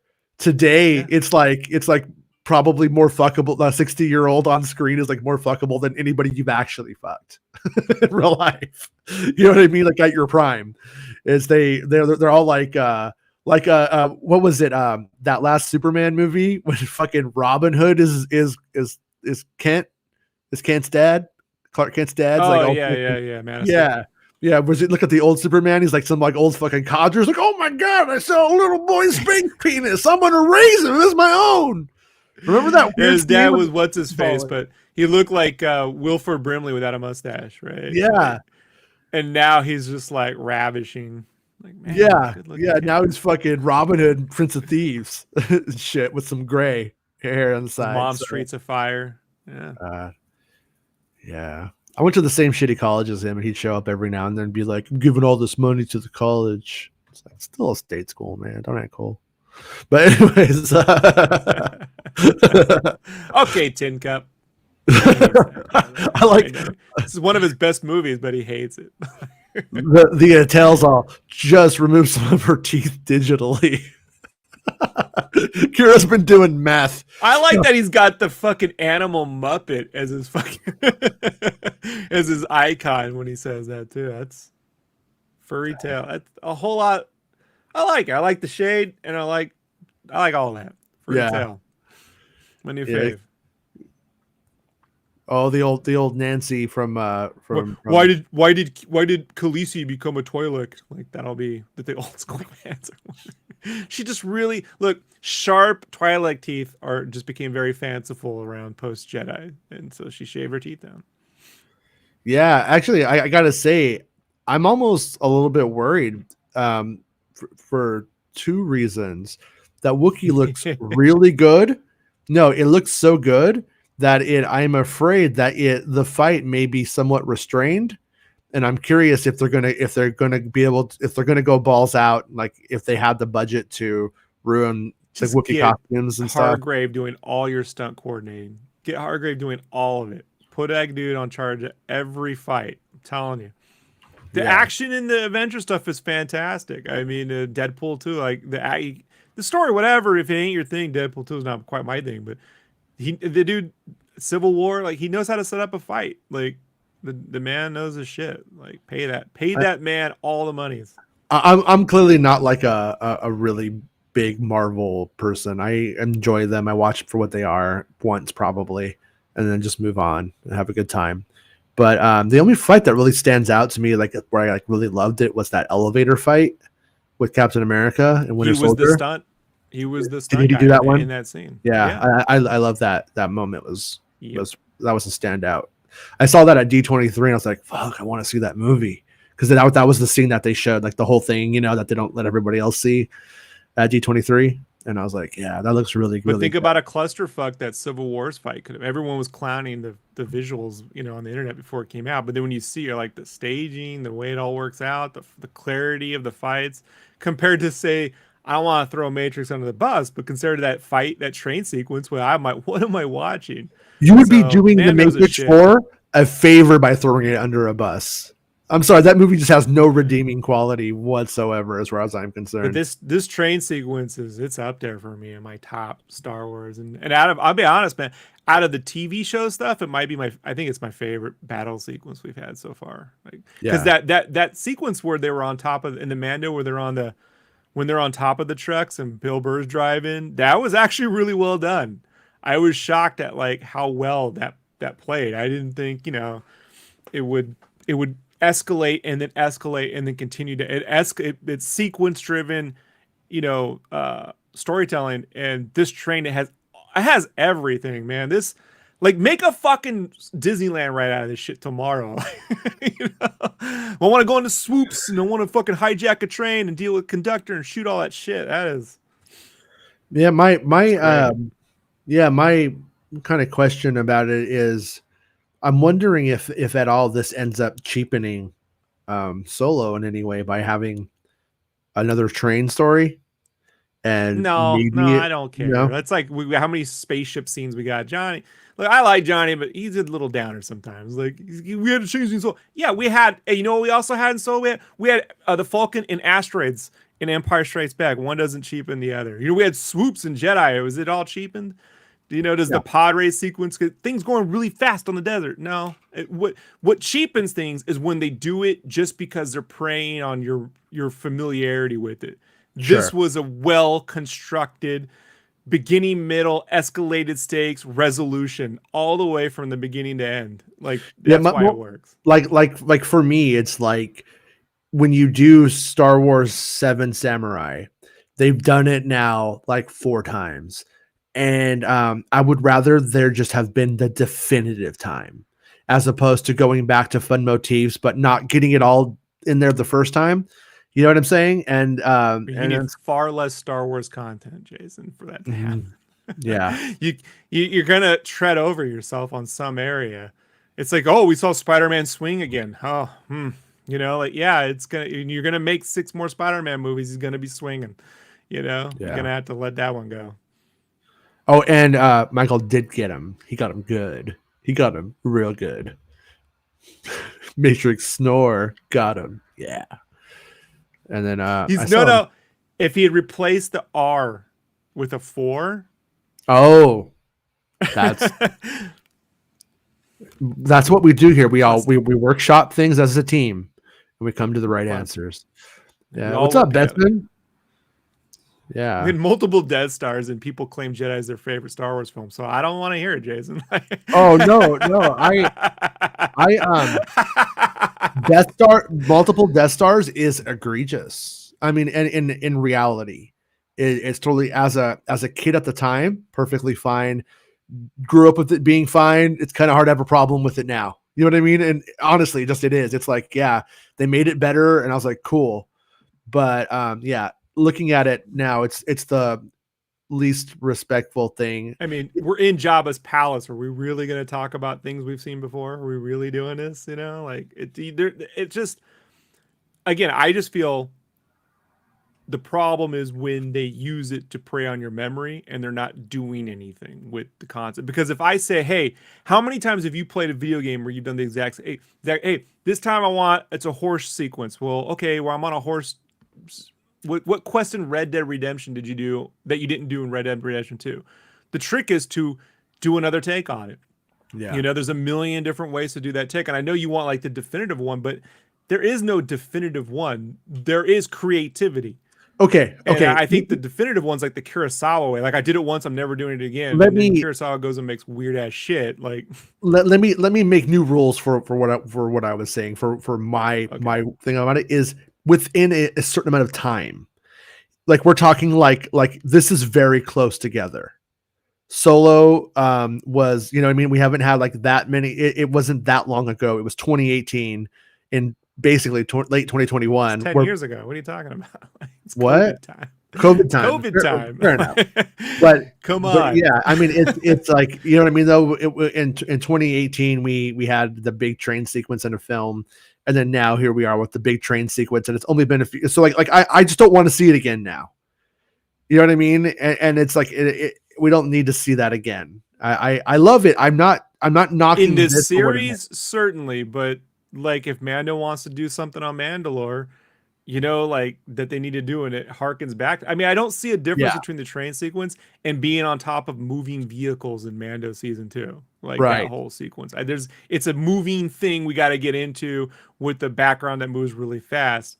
You know, I don't see any difference on that. So, and as for Solo being so close, hey, no one remembers, man. Like these fans do, but the average person, if I said, "Hey, explain to me what the Kessel Run was like in the Solo movie. Explain to me how that went."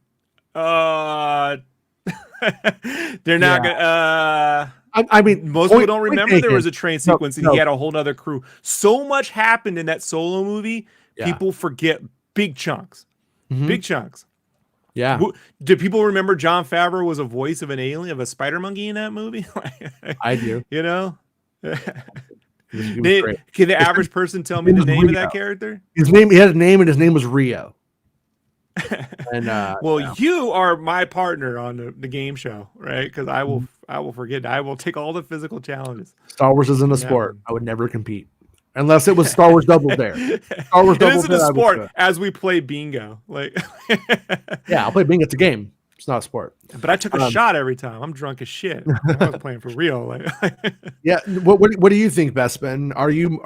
Do you feel like this pushed the 4chan leak down the drain now? I mean, we did see the Wookiee come up, but we already talked about the Wookiee being a thing. Like that stuff was so far. There's nothing that wasn't out there. There wasn't anything that wasn't implied. Other than the clones, the Bad Batch coming in. That was the only thing I'd ever heard. But the Bad Batch was a big show that just came on this year, so I feel like there's still like an implication of possibility there based off of that. And you know what I mean? But it's also a colossal loss to take. Like you can't hide around that one. It's not like they make a surprise cameo. The people at 4chan aren't putting their names on stuff. They're just trolling or dropping the truth. It's one or the other. You're either trolling or dropping the truth. We don't know what it is yet. So yeah, I'm really, really mixed. Like on it right now. I was 50% on episode 1, and I'm at 45% now. Well, here's what here's what I do believe. They definitely knew if they were legit at all, if it's coming from a good place, they don't know everything. They put together off of things that they did hear or didn't know, maybe from a licensee or somebody's cousin worked on it and they heard some stuff. And then you end up with that picture of it. Because the picture that they painted in only 3, and that's the thing I always have to remind people, it was only 3 paragraphs for 7 episodes.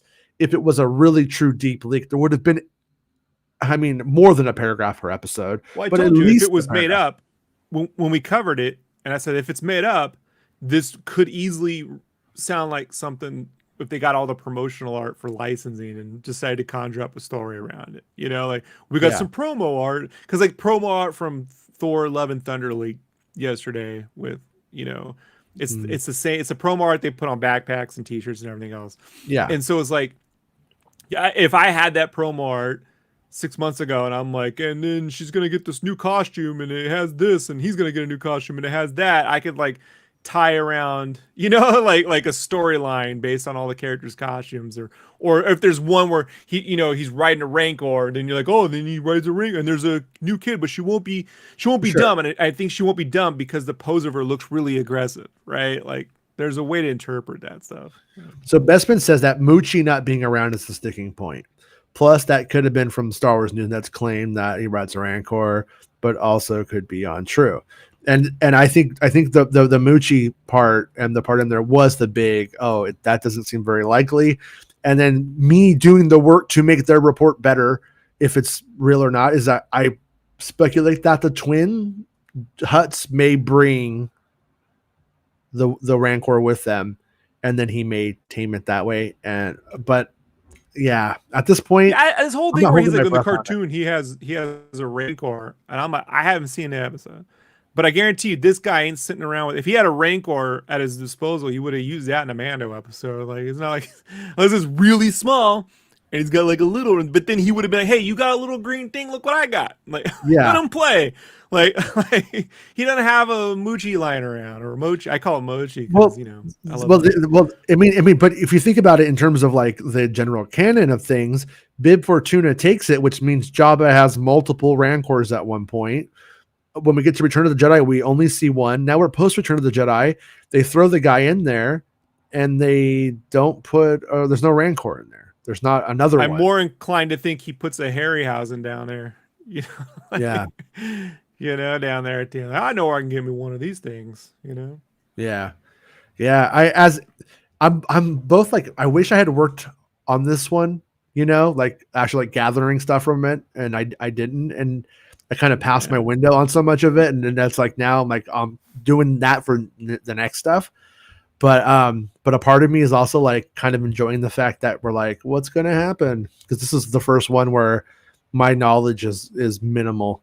You know what I mean? On this one, COVID shut everything down. Right? I know more about Kenobi right now than I do about this one, and that's what's like kind of fun, but kind of wild at the same time.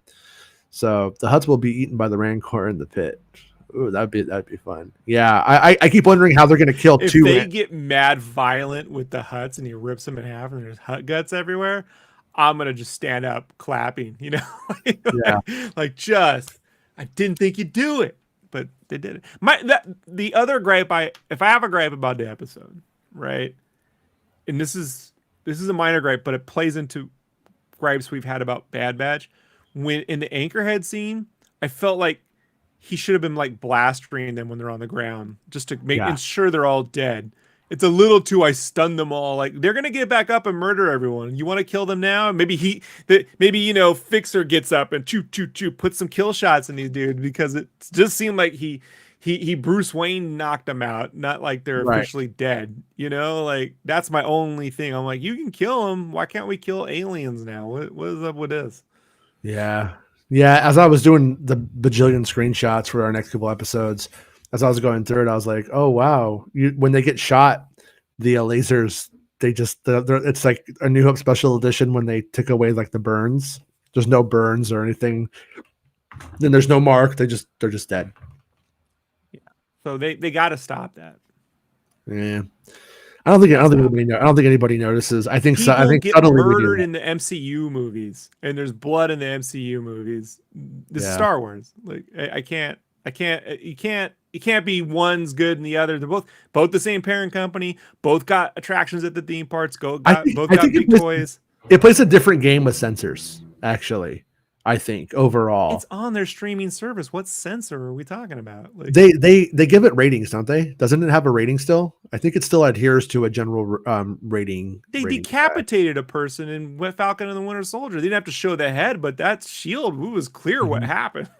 Yeah. So like, well, I always heard one of the reasons that George moved to battle droids was because he could definitely do whatever he wanted to do to the battle droids that you couldn't do to people in costumes, even, you know what I mean? And that was one of the reasons, and the Clone Wars on Cartoon Network was able to do much grittier things and still get that low level rating of Y7 to Y14 by having it be a person in a suit or a monster, And so I think it just ends up dealing with different hurdles in its weird way. I'm not saying it makes any sense.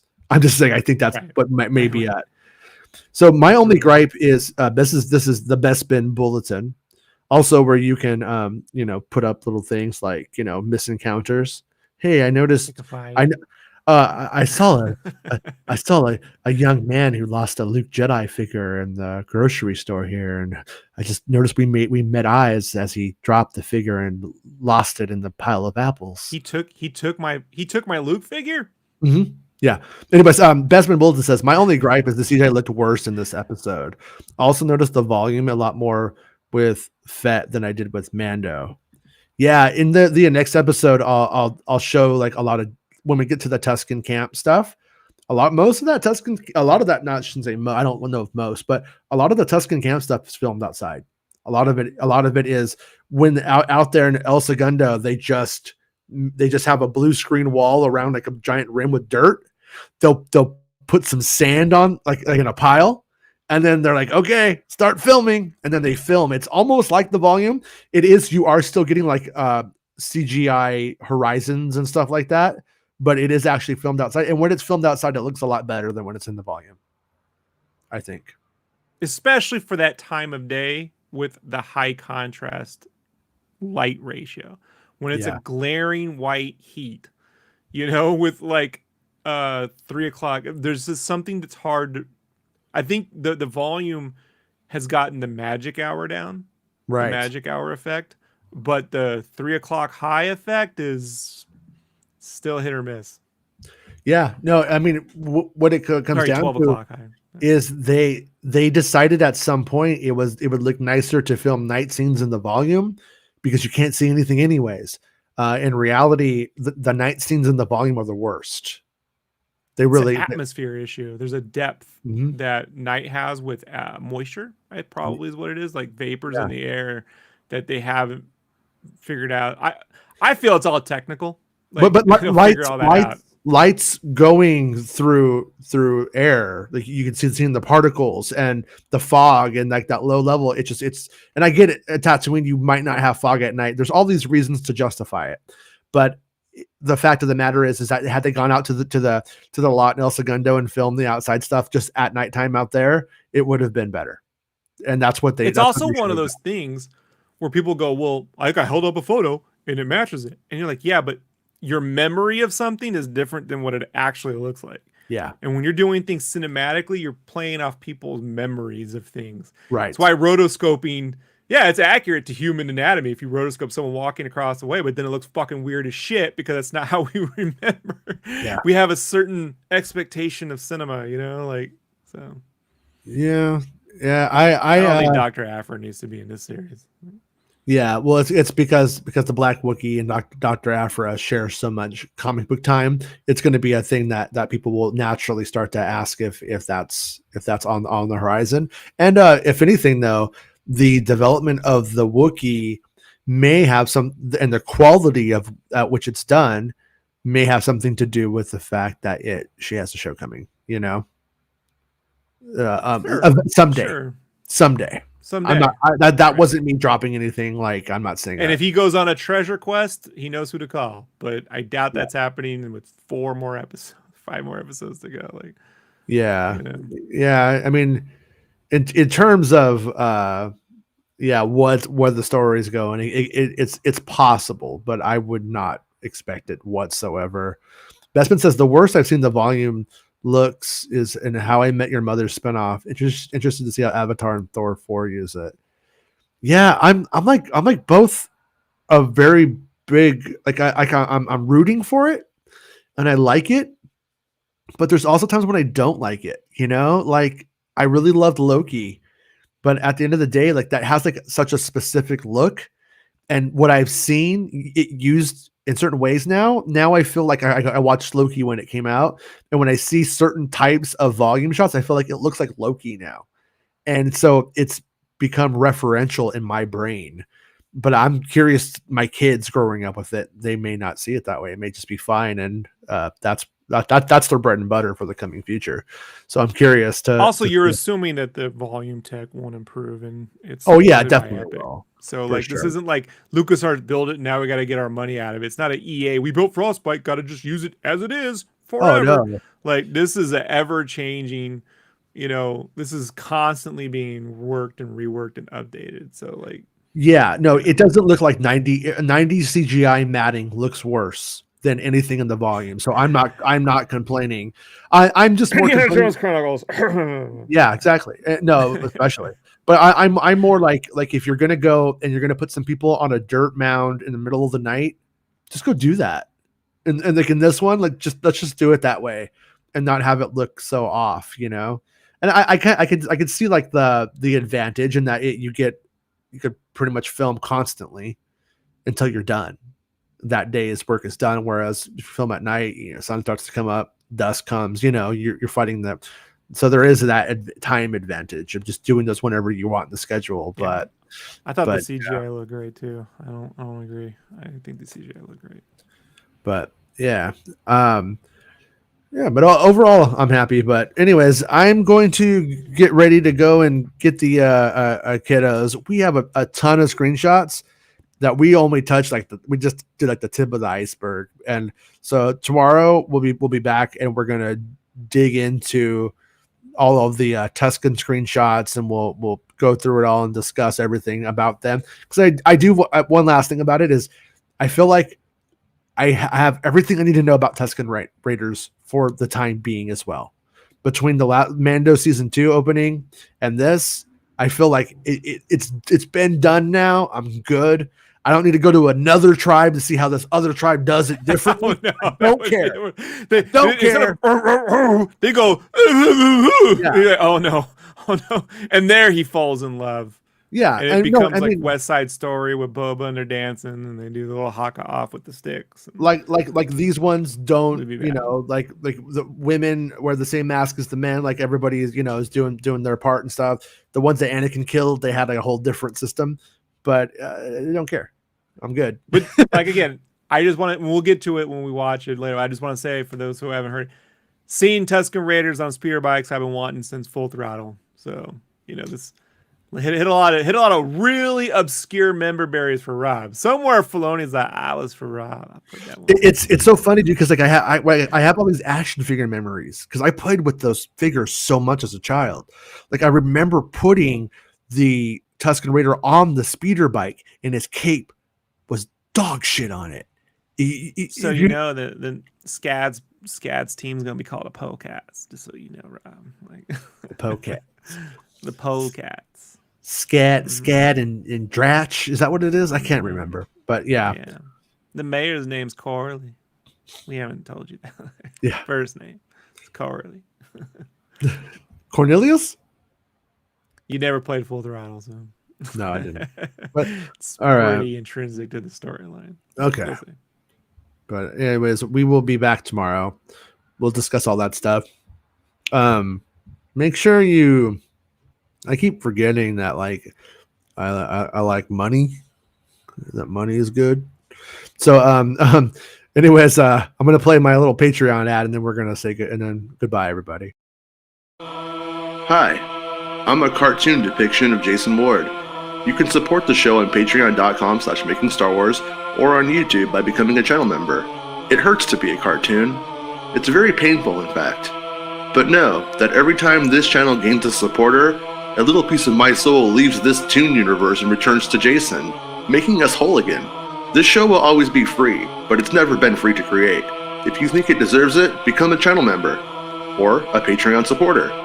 Thank you for the support. Please, help me die. Help me die. It's not about spaceships. Making Star Wars Show. Making Star Wars Show. Making Star Wars Show. Making Star Wars Show. It's not about spaceships. May the fork be with you. All right, we did it. Yeah, we